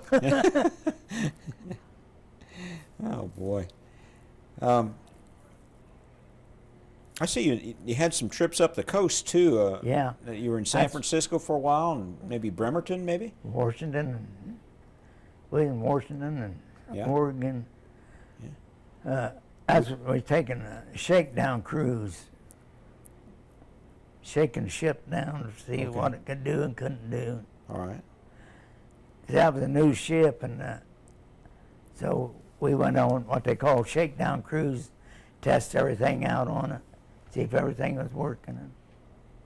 Now, did you pick up the lander in Washington, or did you get it I in got it in San Diego? Or? San Diego. Okay. All right. I don't remember. We was assigned a ship before we left the Hawaiian Islands, All right. and we went back. Them's all new Liberty ships, and they'd never really been tested. And we had to make sure all our Whaling David's worked to let our boats over the side. Right. We had 28 landing craft aboard. Now, when you got ready to go on the Iwo Jima invasion, that was your first invasion. And Yeah. did you do any testing along the way? I know sometimes they'd stop off at some island that. We're supposed to stop off, and like we had troops, and we stopped off, and we were supposed to hit it. Same kind of beach, same kind of surf and everything. Mm-hmm. And we make practice runs, take them in and come back. But then when you got there, it's altogether different. You might well not have them to start with. Because I know we had more coral out a lot further than what we were supposed to. Yeah, you go in so far and you hit that coral, your boat won't go over. You have to drop the ramp and then wade in. But a lot of times we go and make practice runs. You could run right up the beach and drop the ramp. But I never did have that happen to me. but at Iwo Jima, there was coral there, Yeah. and you couldn't get in? Okay. Do you remember where you did the practice invasion? Oh, we went different islands and done it where there's a lot of surf. I don't remember what. So it wasn't just one island, No. you did it to several, try it out. Right. And as you're going to Iwo Jima, you had the Marines on board. Yeah. What did you think about the Marines? I mean, what were they like? I mean, were they all nervous about it, or? A lot of them got awful sick, seasick. Yeah. Some of them turned green almost. Yeah. When they get to dry heaves, they's hanging over the rail most of the time. Did they do any kind of training while they were on board your ship? Oh, they'd get together and do different things, practice arms and stuff like that. Yeah. We wasn't allowed to. They put them on deck. We wasn't supposed to be up there, bother them or nothing. We had several decks they could practice on. Yeah, I wouldn't think it'd be good advice to bother a Marine who's getting ready to go in on an invasion. You don't go up behind him and tap him on the shoulder and say, "Excuse me, sir." No, sure, went on after deck. All we had back there was a big LSM, Right. a two-motor boat. Wasn't much else going on back there. They'll most generally be back on the fantail. As you were coming up on the island, were you close enough that you could see Suribachi as you were Yeah. coming into it? You could see that, and you could see them firing shells and stuff on the beach. We had a circle for 4 days before we could go in. We'd start in, and then they'd give us orders to go back out. So we go out and just circle. Well, all the ships did. We'd circle the rest of the day, and then at night they'd give us the go-ahead. We'd start in, and then they'd call us back out. We done that for 4 days before we could go in, because they firing too many shells and too many bogey airplanes flying over. Did you run into any kind of kamikazes there at Iwo Jima? Yeah. I know they had them at Okinawa. Yeah, you had to watch them. You'd anchor out, they'd climb up your ropes or your anchor and stuff like that. Okay. And matter of fact, they put extra machine guns on the gun. So guys out there watch for swimmers. Yeah. Did you ever have any try to get on board your ship? No, Yeah. but we was prepared for them. We had machine guns mounted every place. So how far off the island were you anchored? Oh, we'd be about 2 miles out. About 2 miles out. That's pretty close. But you could hear them shooting and firing all night. Yeah. And we get in pretty close. You see guys in range trying to make headway. But, we had to circle for 4 days before we could unload. Okay. Now this is 4 days before the initial landing, or this is No, after? they's already in They'd there. already in on the island. Okay. We taking in supplies. Okay. I know some APAs, they'd use them they'd go in close to the island to draw fire and then come back out, just so the gunners from the Navy ships would know where to shoot. Did your captain ever take you in No, one of those runs? Mm-mm. Yeah. Well, Captain we have an old Swede. He retired out of the Navy. They called him back during the war. He let us get by with murder. We go in port, and they said 50% of your men go ashore. He'd send 75. Ah. Port master come out and get on him. Said, "You can't do that." Captain said, "You ain't got enough men to get underway. If you got a problem," he said, "don't worry about us. We'll make it." And boy, he'd catch heck for doing that. He didn't give a hoot. He didn't care either. He'd say 50% go board, and he'd send 75. He took a chance there. He always got by with it. See, when you're going into port, you got 2 tugboats coming alongside. Right. Guide you in, and they send a pilot aboard. Lower cargo, and the cargo got over, and the pilot comes aboard. He's say to the captain, said, "I relieved your duty. I'm running this ship." So and then he guide us down the channels. Yeah. And that's where you get them tugboats will push us into help push us into the dock. And so then that's where we got tied in, and he said, "Captain, this is your ship." Then he would leave. Okay. He'd go back aboard one of the tugs. Yeah. He always had 2 tugboats running beside of you, so if a pilot said push them this way or that way, they was ready. They had big fenders on the front, rope fenders, so it didn't scratch your ship or nothing, but didn't make no difference. It's all rusted up anyway. What about other crew members? I mean, did you have some fellows you were particularly close to, or that you served with? Well, one of my best friends was a colored boy. He was steward for the officers. I got real friendly with him. Yeah. Every once in a while, he'd slip me down a beer, or if I had special cake, bring me down a piece. Ah. Them guys say, "How you rate that? How you rate that?" I said, "I know the right guy." You remember his name? No, I don't not anymore. Yeah. But, Was anybody else that you served with that were you kind of buddies with? Or? Old Duffy and a bunch of them, we run around together, done things together. Yeah. Yeah, but everybody's real friendly. We only had one goofball. I suppose he was an officer. No, he was an enlisted man. Ah, okay.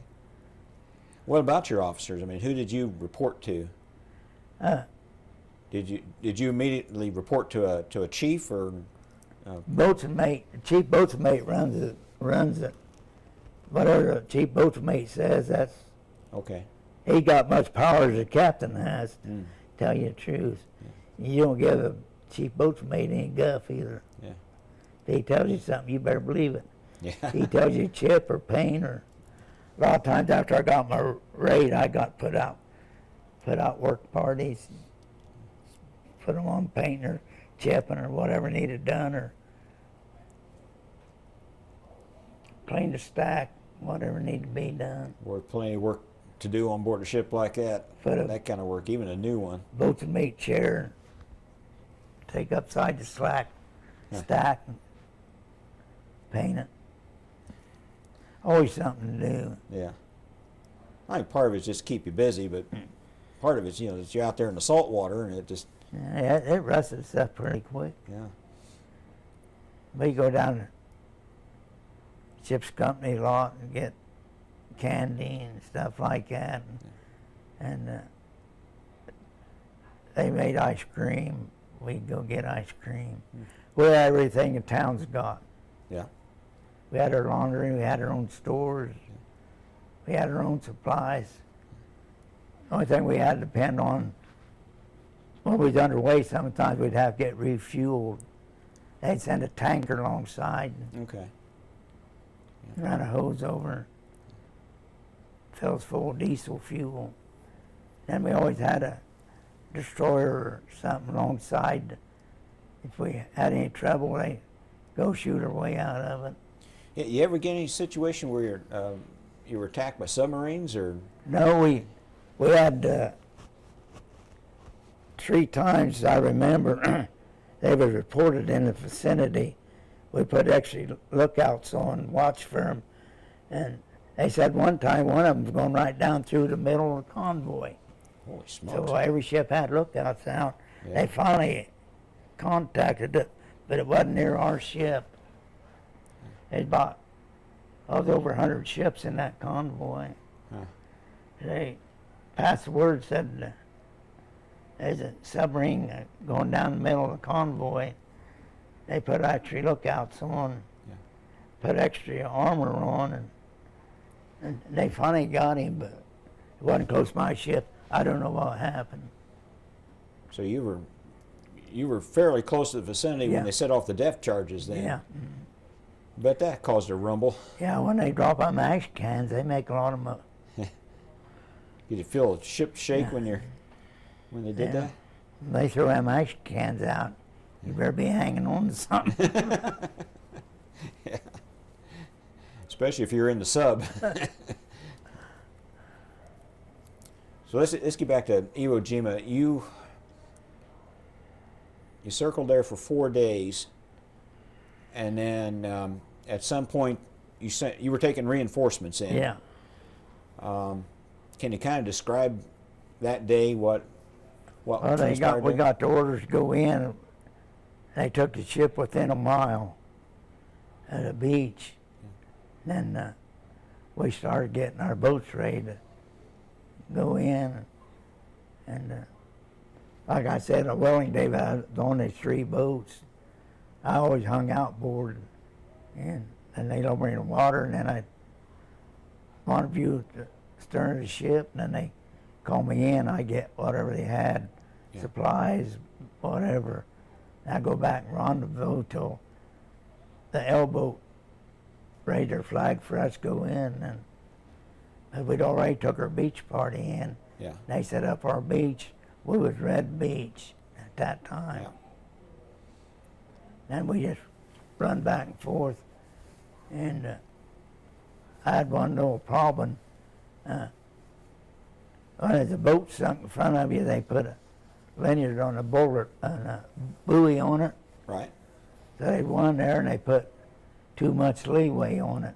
And I went in, I run over the ramp or something, Huh. tore a hole in the bottom of the boat. So I went Ouch. on the beach. I told them, I said, man, I'm taking on water fast. They said, well, we'll call a ship. Said, you go back to hatch number 7, repair hatch. Said, we'll put a P500 in here. That's a big pump. Okay. So we started back, and had that pump running, taking water out. By the time I got back to number 7 hatch, I had quite a bit of water. I was afraid it was going to get in the engine. And so we didn't, it was kind of rough that day. I didn't have no studying lines or nothing on my boat. Yeah. And so they just dropped a yard and stay hook over, and just one hook. So I told them guys, I said, get both our straps together and hook them both on that. And what they did, man, we'd going up swinging. We didn't have no study lines, Yeah. nothing. Man, they beating the heck out of us getting. Well, till I we got up there. We still had to feel better in being in that water, taking on water. Then they patched it. Wasn't too long. They lowered us down. Of course, we had study lines when we went down. Right. Around back to our own business. Did then. you take any troops in or just cargo? We took some reinforcement and some cargo. Okay. I think it says in that book, I don't know where the 5th Army or whatever it was, reinforcements. Okay. Now, did you see the flag on Suribachi? I didn't see that happen. Okay. I read about it, but I didn't see it. Yeah. After they had raised it, were you able to see it from where you were at Yeah. any time? Oh, yeah, you could see it, but Yeah. I wasn't there when it happened. I don't know nothing about that. I know some fellows said that the Navy ships were setting off their horns and whistles and Yeah, there's a lot of noise. They had two different flags. They put up one, and they had to replace it with something about it. They replaced it with another one. Yeah. I don't remember what the time I know, but I don't remember anymore. That's been. They put the one for the photo was the second one, and it Yeah. was a larger flag. Yeah. You said you could see some of the Marines on the beach Yeah. during the fighting. What were you actually seeing? I mean, You could see them crawling, sneaking up, and firing, and they ships was launching shells in there. They was booming and banging going on day and night. yeah. Did they have any LSMs shooting rockets into the, or LSMRs shooting rockets into the Beach, yeah. into the beach? Okay. Well, that's an impressive sight, isn't it? Had a lot of light, a lot of flash, Yeah. Yeah. and of course, like when you're shooting your gun, like I said, you got 3 different shells. You got so you can see where your fire's going. Right. So, how long were you there at Iwo Jima? 3 days. 3 days? Okay. Then you pulled back out, Yeah. got more supplies, and did you come back, or that was just We it? went on another run. I forget anymore where it was at. Okay. It says in that book there where we went. We was going to make one trip, and they canceled that trip. Said we had an emergency trip. We made a run to some island where they was having trouble, and we went right past the Japanese submarine base. Did you really? No escort or no nothing. Holy smokes. It was, the name of the island was Yap Okay. submarine base. We went, we expect within a mile of it, Huh. and we didn't have no escort or nothing. That's Some the reason- first time I knew they had a submarine base on that Yeah. island. Yeah. And it was a emergency run of some kind. I don't remember what it was about. We had another plan, and they canceled it, told us to make an emergency trip, but I don't remember anymore what it was for. Huh. Something we had to go do. We was classified as a visit ship in the Navy because we was underway all the time. Yeah. Man, we wasn't tied up very long. We was out moving, just long enough to pick up supplies. And, Yeah, I can see from the map you were just going all the time in long distances too. Yeah. Tell you the truth, I'd rather be at sea than I would be ashore. Really? Really? Why? Didn't have no regulations. Ah, okay. The only regulation you had to have a blue shirt on, go to mess hall. Any other time you could wear anything. Yeah. If you was in port, you had to wear dress whites or dress blues, this and that. Yeah. As long as we at sea, we didn't worry about that stuff. We dressed. If you want to wear shorts, you wear shorts. Yeah. I'd rather be at sea. I'd reckon. A lot easier. No, just regular Navy stuff you're supposed to do, your work and stuff like that, but no dress uniform. Only thing is a blue shirt for when you go to chow. Yeah. Yeah, I don't think I want to be in dress whites all the time. Trying to do any kind of work anyway. When you was working, like you was out, painting or scraping or something, you just wear dungarees and stuff. Yeah. But like if you come into port, and you had to be dressed up because there'd be people standing there watching you. Yeah. Now you said that there were suicide swimmers at Iwo Jima Yeah. trying to get onto your boat Yeah. and do mischief. Were there any suicide boats or suicide planes? At They had Iwo? suicide planes. Matter of fact, one of them hit a destroyer not too far from us. Went right down the stack. Boy, it split that son of a gun open. But we went out to pick up anybody if they blowed over the side, but I never did find anyone. Yeah. I kept circling and there's a bunch of trashy stuff floating around, but I never picked up no bodies. Yeah. Well, I mean, they really hit that son of a gun. It Well, looked like that shell went right down the stack. Huh. So, when them Japanese planes dropped it, boy, they made a pretty good drop there. Now, It's a cruiser. I don't remember the name of it. They had a whole lot more suicide planes at Okinawa, didn't they? Yeah. Yeah. Yeah, we under, we had to make smoke there. We put a 50-gallon drum on the back of my boat. I'd have to go out and circle other ships and cover them with that prosperous smoke that looked like a cloud. And when there's bogeys in the area, we go around and keep smoke on them ships so they couldn't see them from the air. Yeah.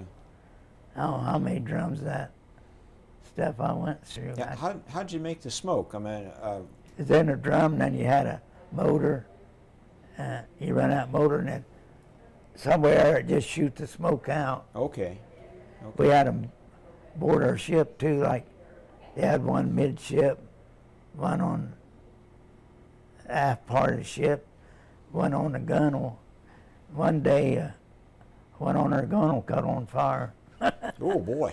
Lit us up like a Christmas tree. Too much smoke. Man, it wasn't long putting that out. Yeah. We had an old boy aboard, couldn't breathe too good, and we'd making smoke one day. Some gun he passed out, and they took him down to first aid. He come to, and they said, "What do you think?" He said, "I'm dying. They say make more smoke." It's interesting, Yeah. Yeah, it would be. but we's all the time reporting bogeys coming in. We have stun gun watch, be ready, and then we had lookouts look like somebody swimming out or some coming in that wasn't supposed to Yeah. far at it. Um, About 3 days there's a lot of bogeys come in. did they go after the APAs, or was it more the destroyers and? They tried to hit the battle wagons mostly, Okay. because that's the ones that's doing all the firing, Yeah. them and the destroyers. The only thing we ever shot at was airplanes. Right. We had a 5mm back aft. It shot regular shells. I don't know who run that. I never went back there when we was under attack, but it could sink a ship or make a big hole in it. I bet. That 5-inch back there. Man, that thing rattled a ship when they fired it too. Did you ever see the battleships do a broadside, and were you close enough to where you could actually see them firing? I could see I could see the shells leave the ship, and then when they got in the air, like incinerators, you could see where they was going, hitting the beach. And then, see, they had a lot of tunnels on Okinawa. Them guys, Japanese, was hid in them, and that's why they had so much trouble getting that, because them guys is hid down underground, Right. and they tried they'd shoot far in there and get them out. They had them guns or something, just shot a stream of fire ahead of them. They'd shoot that in them bunkers and either burn them up or they'd come running out. Well, I'd lose my dedication in a hurry if somebody started doing that to me. Yeah. I'd be getting out of there. One day we went in the beach. I tied in, told them guys, said, "We ain't got nothing to do." I said, "Let's go there and go in one of them bunkers." We went back in there. I didn't have no flashlight with us. We couldn't see nothing, but we keep feeling around. I felt something real soft. I didn't know where I had a guy's arm or what, but I let go of it real quick. We went pretty well back in them bunkers, and, Huh. but like I said, after we got out of the light, we was in the dark because Yeah. none of us had a flashlight with us. Probably just as well. You probably wouldn't want to see what was in there. Did it smell bad? I mean, from decaying bodies? They had odors to them, because Yeah. I suppose they used them for bathrooms. Yeah. Well, they wouldn't dare come out to do anything, Yeah. because they getting fire all around them. Wow. So between Iwo Jima and Okinawa, you were just making regular supply runs. Regular runs. Yeah. Take supplies here and there.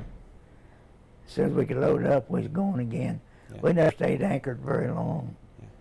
Was there a particular place where you'd pick up the supplies, or were you just taking them from this island to that island? Oh, we go different places and pick them up. Yeah.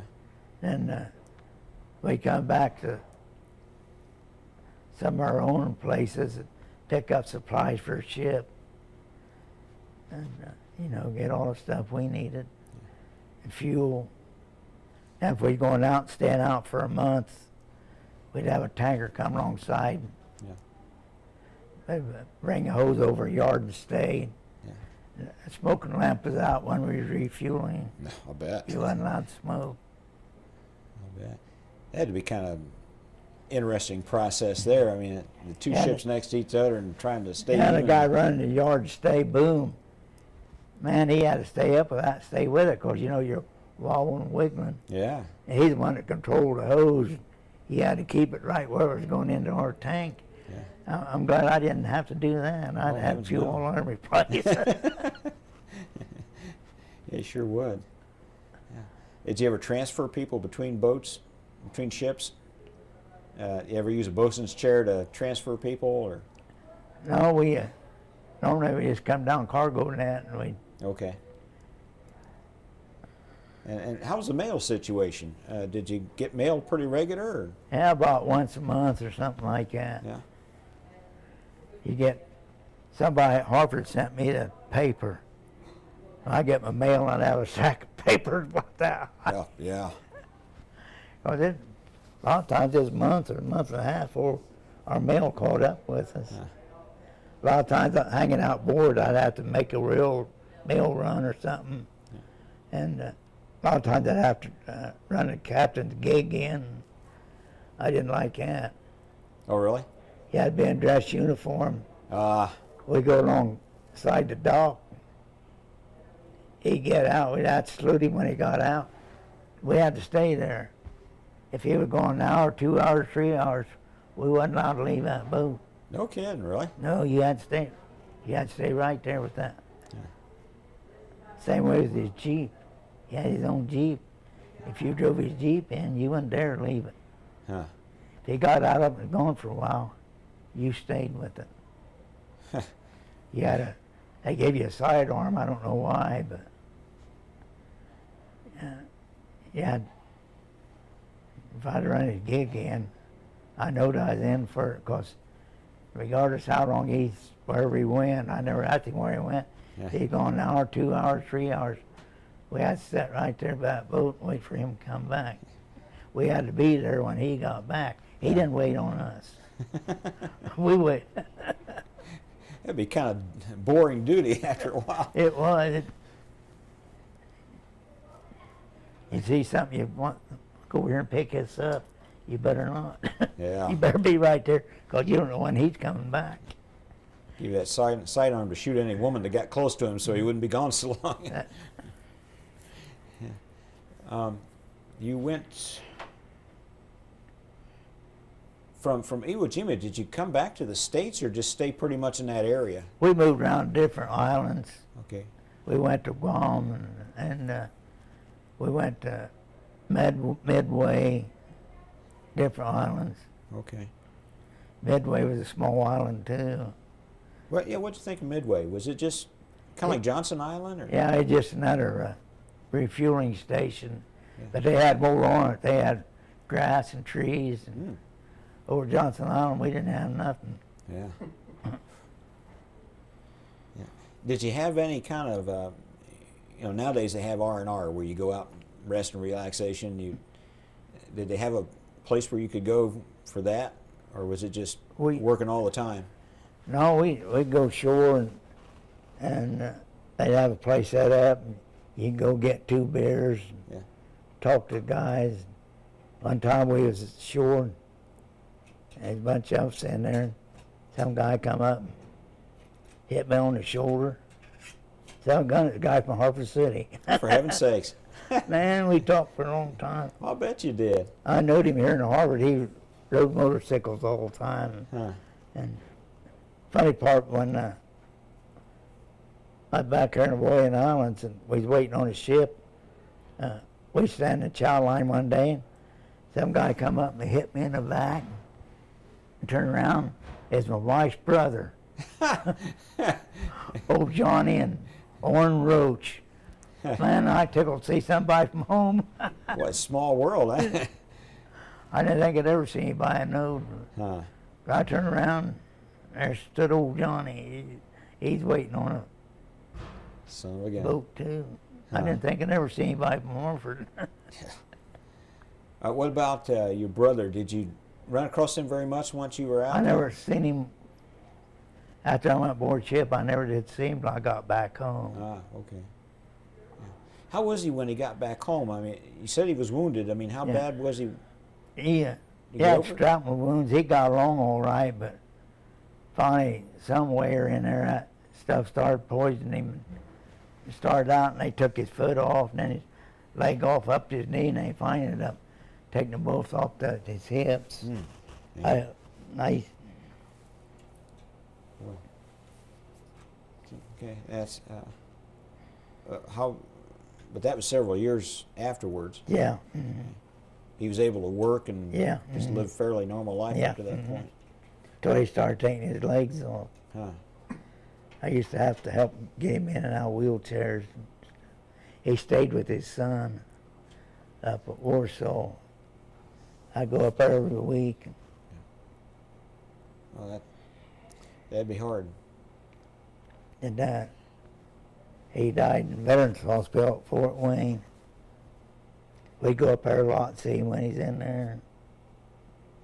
How was his spirits? I mean, was he pretty down by it all? No, he or- wasn't down too much. We go up and throw him in a wheelchair. And I weed him out the pond, let him watch me fish and stuff like that. Yeah. And we'd eat dinner together. And they took a bunch of stupid pictures of us. They had big cowboy hats and stuff. They put on us nice times a wheelchair. And they took pictures of us. Sound like two of you were pretty close in life. Yeah, we was. We was always doing something together. Yeah. Got that for a minute. Okay, let's stop here. And we're showing the map you have here of where you were. Quite a bit of travel there from the United States. Why don't you just kind of follow on over and just get some detail on it.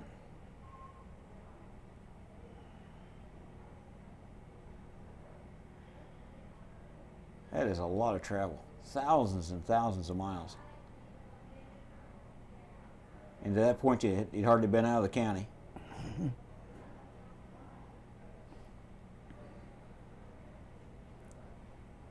I can't quite tell. Can you get in to actually see the names of the islands on that? We'll see.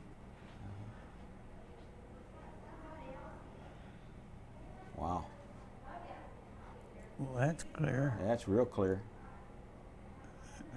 That's the best yet.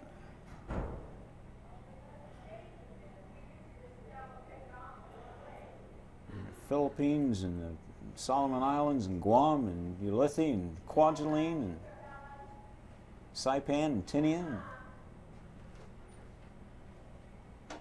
Now, I can't quite read that one just off of New Guinea there. Do you know what that one is? No, not really. Part of the Marianas. Yeah, Looks like Admiralty Island. Yeah. Admiralty Island. Okay. If it's out there, we was there. That's where you cross the equator. That's Yeah. where you got into that shellback ceremony. They're in the Marshall Islands.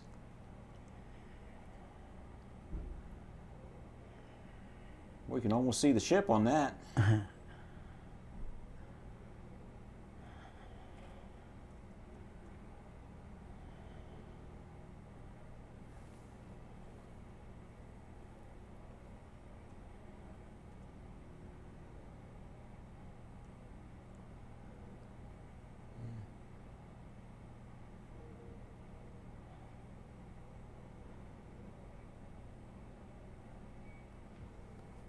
And back to the coast again.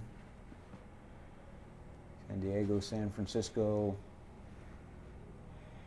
When you're in San Francisco, did you go to Mare Island? Yeah. Okay.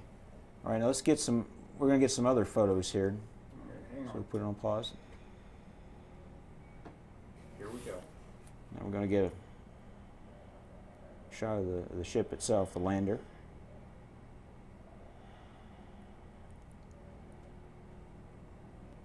Do I need to raise it up Nope, you're or fine. down or something? I've got you centered. Okay. Should have. Yeah, a pretty good picture, right? Yeah. Anything had come down. There. Right there. Yeah.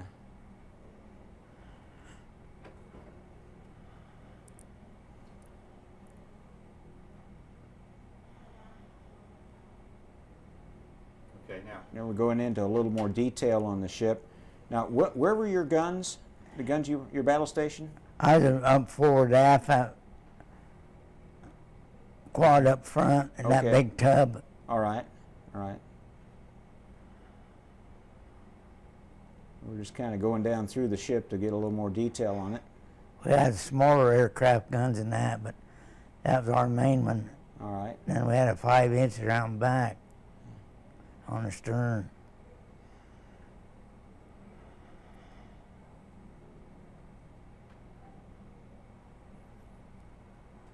You ever run across an APA called the Virgo? I don't recall, no. Yeah.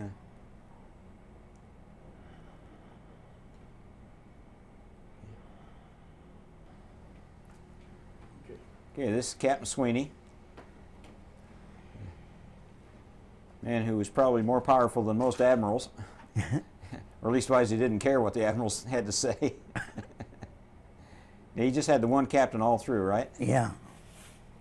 And this would be, well, to the left. Now, which one is this? That's executive officer? Yeah. What was he like? Oh, he's a pretty good guy. He gave you more crap than the captain did. But You know, that's usually the case. okay. It's on Iwo Jima. This is the pump line that's running there is the one that's trying to keep your boat above the water. That's the one where the boat was damaged and yeah. Suribachi in the background. All right. Went back to number 7 hatch and got. Everybody talks about how tough the Marines are, but take a look at them here. That's not regulation uniforms, are they? No. Putting on a show, trying to relax a little bit.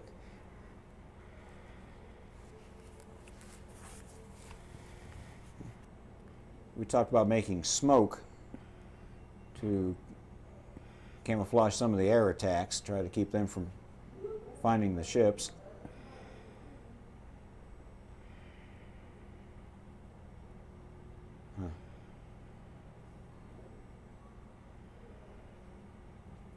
Okay. Now here's where you're actually making the smoke. Now what was processed again? You had a barrel, a smoke generator in the back, and Yeah, we had a 50-gallon drum of liquid, had a generator, it would turn it into smoke, okay. pour smoke out of it. It covered the ship. And we go around under other ships, cover them. There's a guy turning a wheel in here. What's he actually doing? Can you tell? No, I can't. All right. Ready? All right. Okay. Now this would be the kind of boat that you would have driven into shore. And you say in this case you're bringing some prisoners. Prisoners back aboard Yeah. and wounded Marines. We had 500 some prisoners, 540 I think. You wouldn't have thought there'd been that many with all of them committing suicide like they did. Let's go down to the bottom. There's one in the middle, and then the one at the bottom is, yeah, They there you go. They make a lot of bad smell too. Oh, I'd reckon. I'd reckon. It's a pretty good detail of the Higgins boat. Well, this thing's bouncing around pretty good in the water. Yeah, Would have thought they would. it was a little rough that day. Yeah. Ready? Okay. Well, this is your shellback ceremony, and these are the royalty you had on board. Were these the people doing the initiation or the ones being initiated? Those are the ones that's doing it. Ah, That's King Neptune and all his helpers. okay, we'll shut off on this one, and I'll show you some others here on some other pages. Yeah, you go ahead and do this one. Those are the guys having it done to them, isn't it? Yeah. Yeah. Would you say it was more than half the crew? There's a lot of us that was pollywogs. Yeah.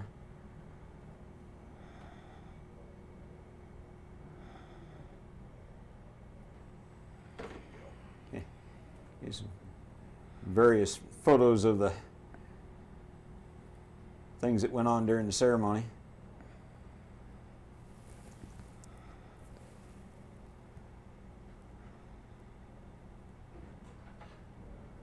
Got fire hosed and stuff put all over you. And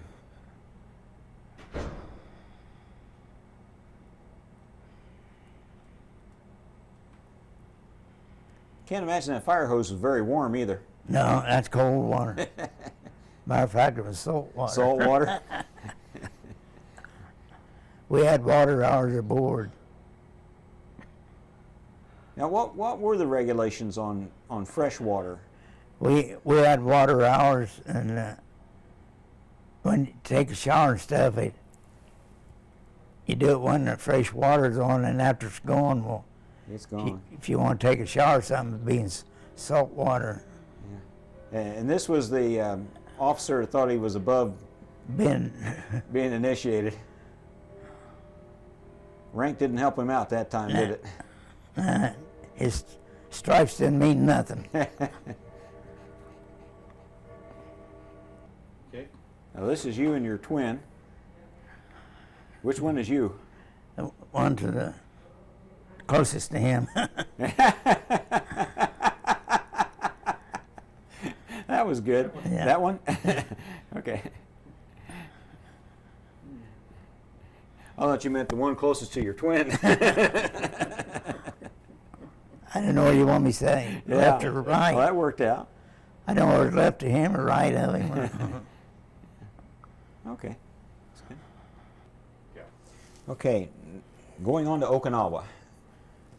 Where were you before you went to Okinawa? Do you recall? We'd went and picked up supplies, picked up troops, Okay. picked up supplies. I think we went to Midway Island, to tell you the truth. It's a long ways. Yeah. Wow. We was out several days. Yeah. Matter of fact, we was out for a month.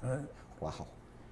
When did you actually know you were going to Okinawa? I mean, was it like the day before or a couple days before? We're underway before they let us know. Okay.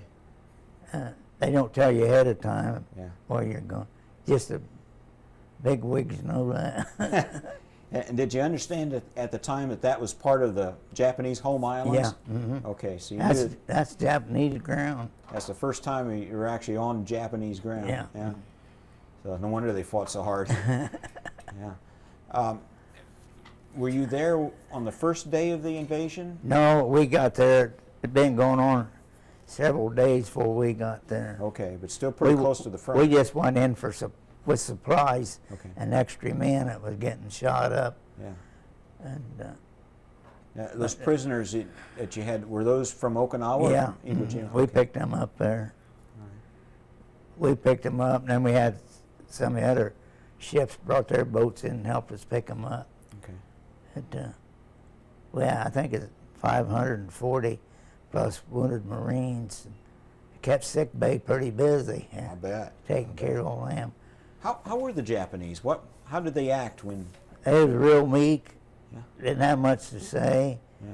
but they didn't know what they supposed to do.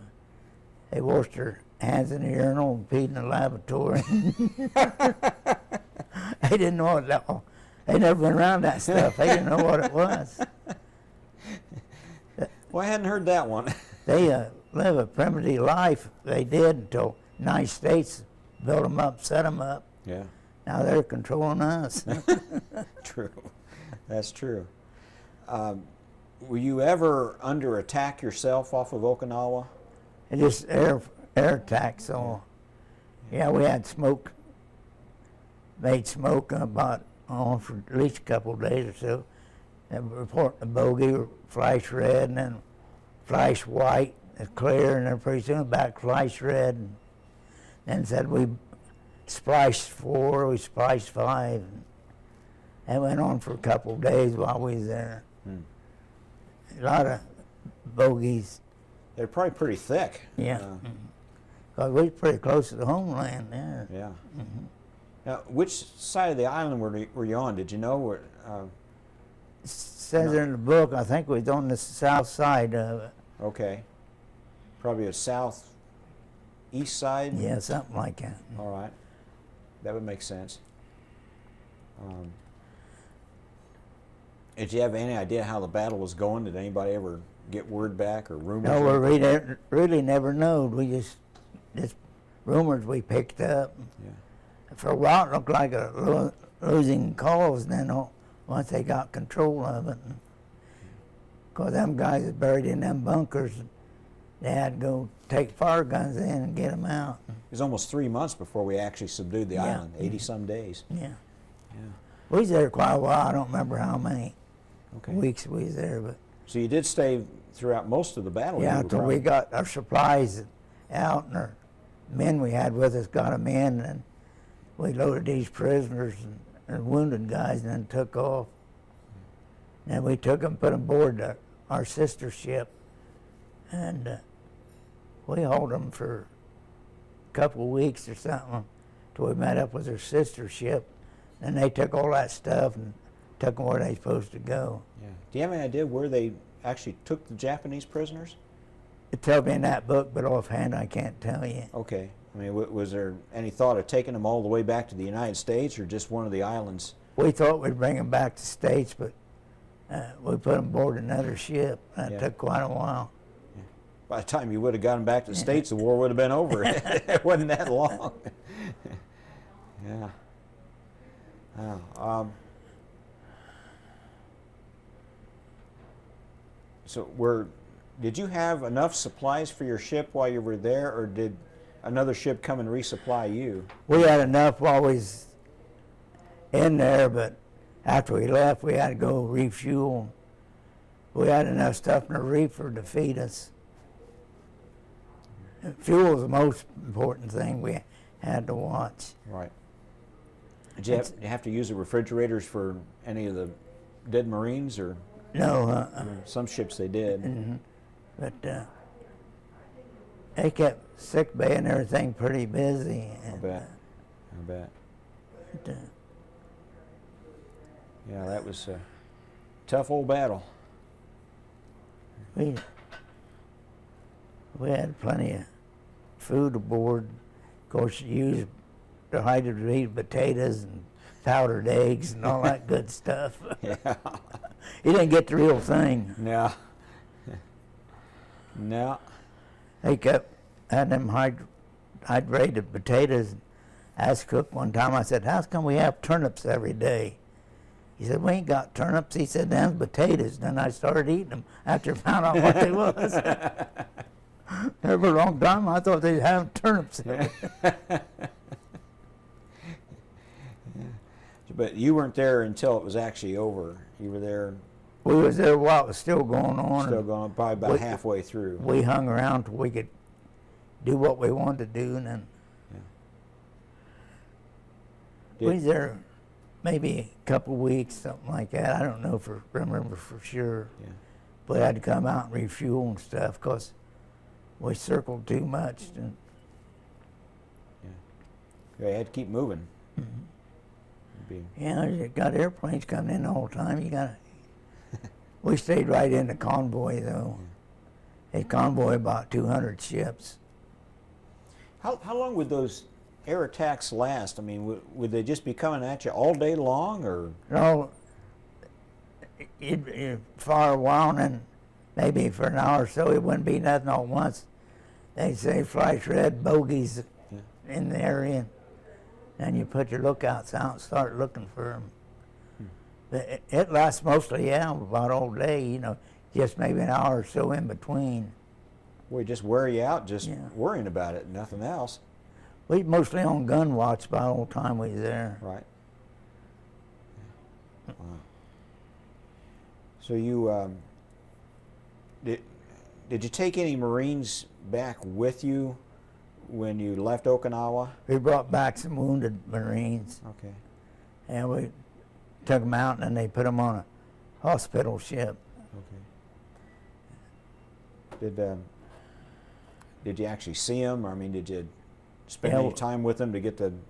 All I seen one, we just take them in, and they'd be on a stretcher, and we put them on a yard stay, and they'd lift them aboard, and then normally I'd be about last time because I'd have to go do something else. Right.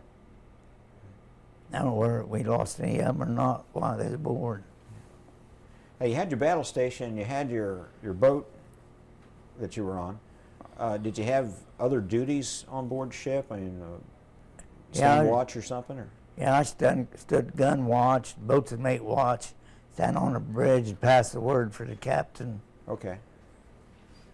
And I'd say, now hear this. Always wanted to do that. One day they had a fire in the galley, and I was on boats and mate watch, and they said, pass the word for repair crew. And I said, now here this fire in the galley. I didn't see any repair crew taking off. Pretty soon I said, now here this fire in the galley. I looked around, I didn't see no repair crew. I said, fire in the galley, no shit. I had to go talk to the captain. He said, we don't pass the word like that. But I got the repair crew started. He didn't appreciate that. Well, you got to get some credit for results. That's funny. After Okinawa, where'd you go from there? Just to one of the other islands? Or Yeah, I think we went to New Guinea or someplace Okay. and took a little shore leave and picked up different things. It's hard to keep track of what we're doing because we're moving all the time, and actually half the time we didn't even know where we were going until we got there. Yeah, yeah. Well, it was probably pretty well winding down at that point. Yeah, After Okinawa. There were a few That's the more last months. big battle because they dropped that bomb on the main island, and that brought them down. How'd you hear about that? You come over the radio. We getting setting up for an invasion. That when come on the radio, it was all out and over.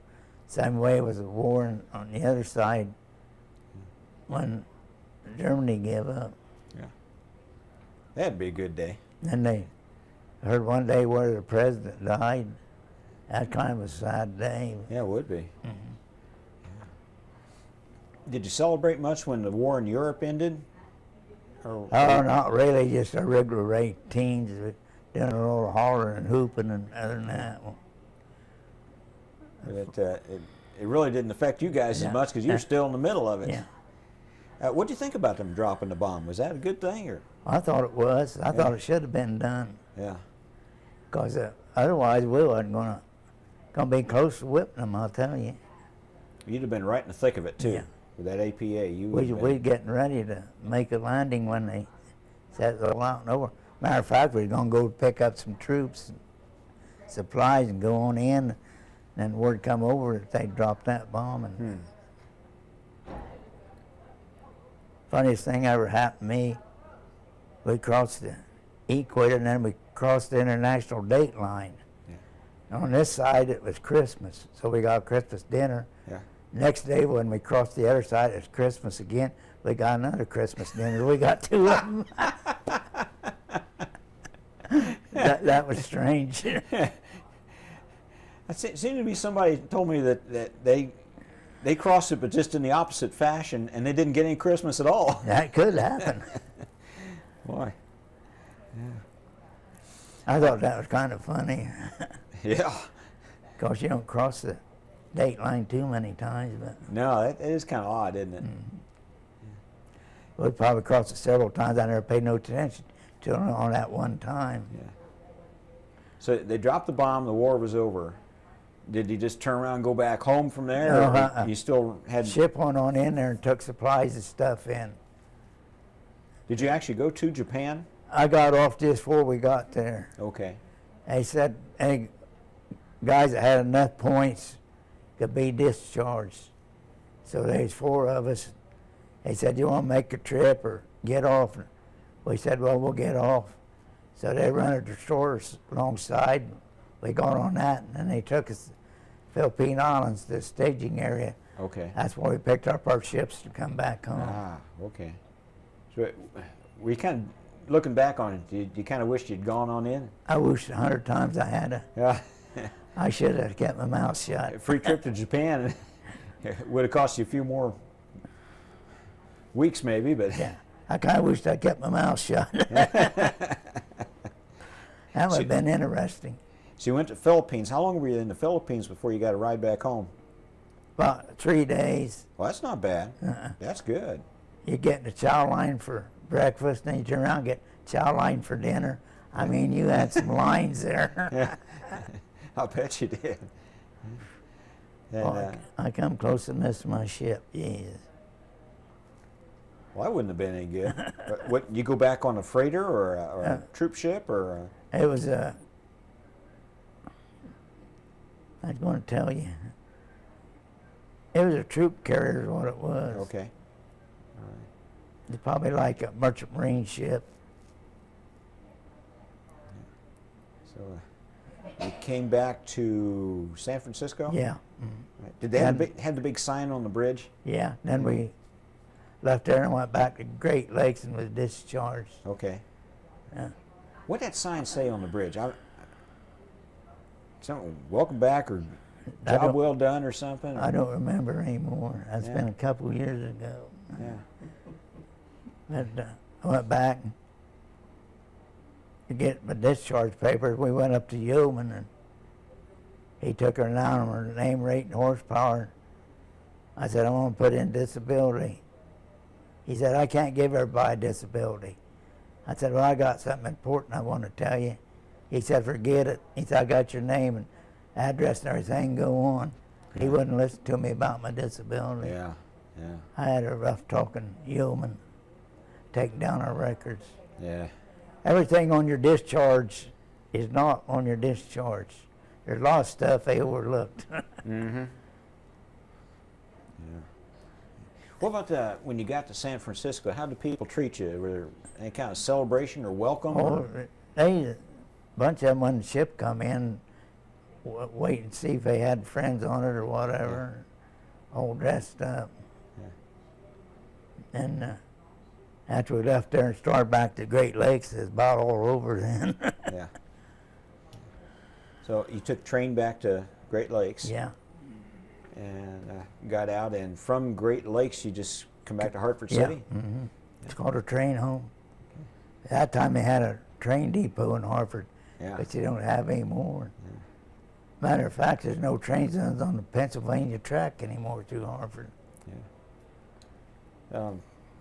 So who met you at the station? My wife and her mother. Yeah. I told them about what time we were supposed to be in. Yeah. When you got back home to see your folks, did they send you out back to pick potatoes or? Oh, we messed around a while and then we went back to work again. Yeah. Did you have much trouble adjusting to civilian life again? Oh, it was different. I kind of high strung and there for a while, kind of hard to get along with, but I finally got over it. 'Cause Some fellows made a real easy transition, others didn't so much. I got along real good though. Yeah. You talk about your wife. Let's start off with what is her name? Ellen Jane DuBois, Ellen Jane DuBois. And what was her maiden name? Medler, How you spell that? Medler, I think. Okay. Okay. And how'd you meet her? We started walking back for school together Yeah. and go to school, and I get her to carry my books. we just growed on each other. And, so I told her, I come home to the Navy, I said, I come home on the Navy for leave, and I said, "You captured me." I said, "I got out of the Navy, and I'm still a prisoner of war here." So did you get married during the leave, or? Yeah, Okay. All right. had a 30-day leave. Yeah. It's pretty well set up for my leave started. Okay. One time we had our ship, we had to come back to California, Oakland, California, for repair, dry dock.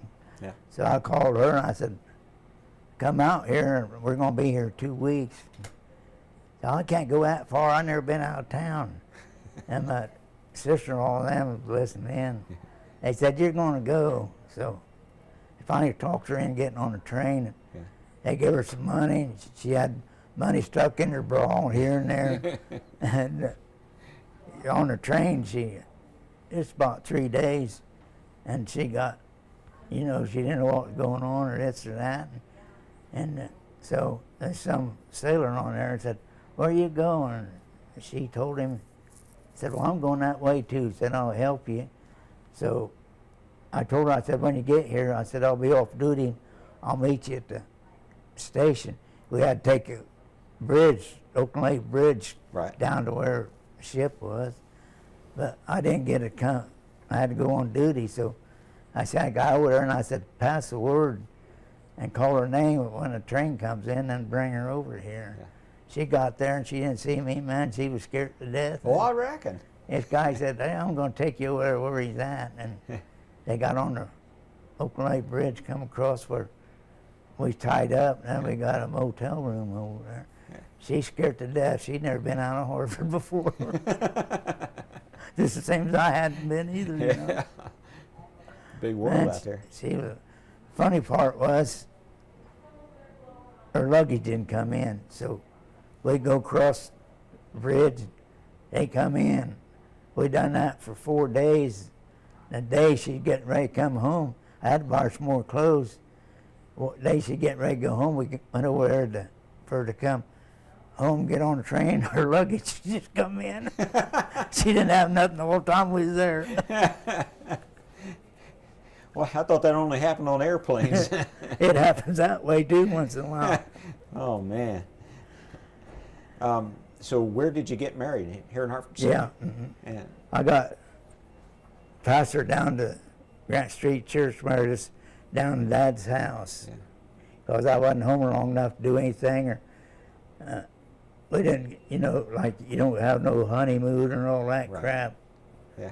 We ain't never took one yet this day. You better get busy. It's a little early yet. Only been 62 years. 62 years. Wow. That's pretty good. Yeah. And, What makes her special?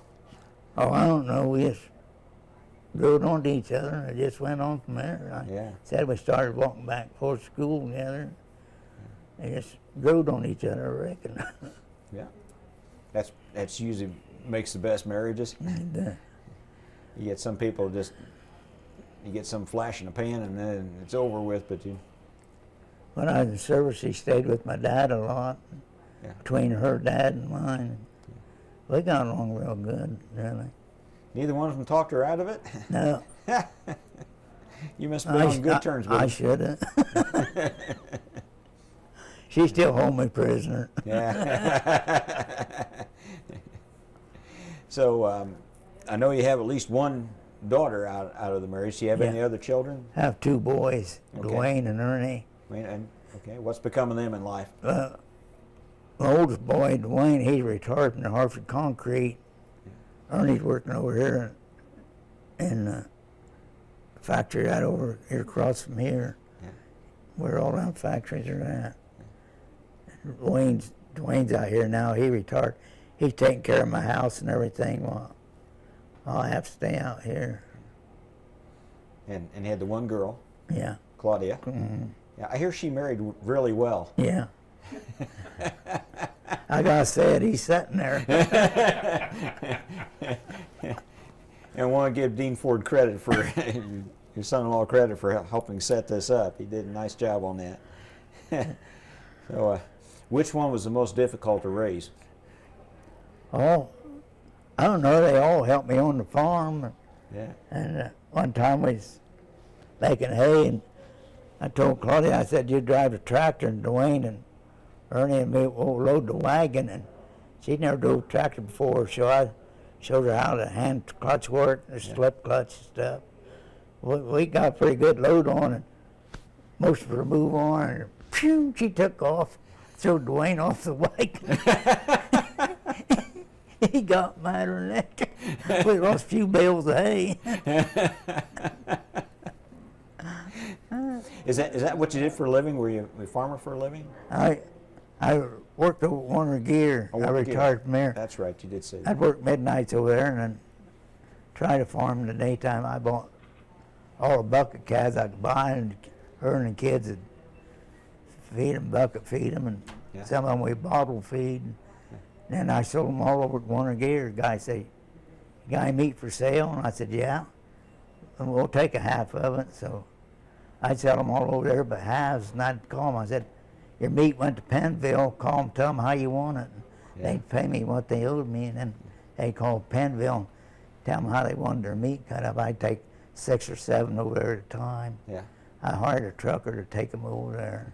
And even after I quit, them guys said, "You got any more meat? You got any more meat?" I said, "No, I quit doing that." They got too expensive. I'd give them $25 for them. They got $75 and $100 fish.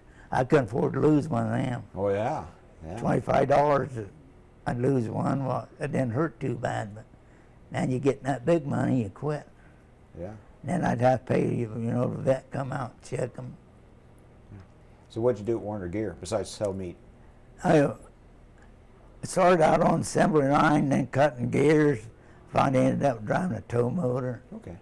because I was a stock chaser for a long time, scheduling stock from lines to the assembly, and I had to get it there on time because assembly is 60 guys on it, and if they lose a minute, it costs the company an hour.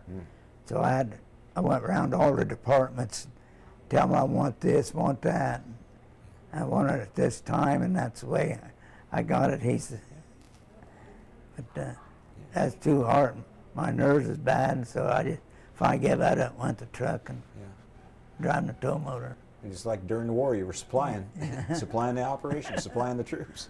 I got pen racks and stuff. Can you think of anything we've left out here? Anything else you want to have added on there? Yeah. Is there anything you'd like to do that you've never gotten around to doing? Here's one thing I want to do. What's that? I'd like to go back out the ocean, go about 50 miles out and see if I got my sea legs. There you go. That's a good I'll one. never get to do it, but I've thought about it. That'd be nice. We always give our veterans a chance to say a few words for posterity. You got any words of wisdom or personal philosophy that you go by that has been good for you? No, I do a lot of cutting up out here. I'm always razzing somebody. We have a lot of fun. Just be yourself and don't sit and cry in your beer. Just get out and have fun. I'm always razzing the cooks. Cook got on me today, telling her I caught some fish. And we had fish for dinner. She said, "Here's some of your fish you caught." I said, "That carp." And so after we got done eating, I hollered and I said, "Do I have any fish left over?" And she said, "Nope." Said, "You better go again." Well, that kind of attitude will make for a long life and a happy one at least.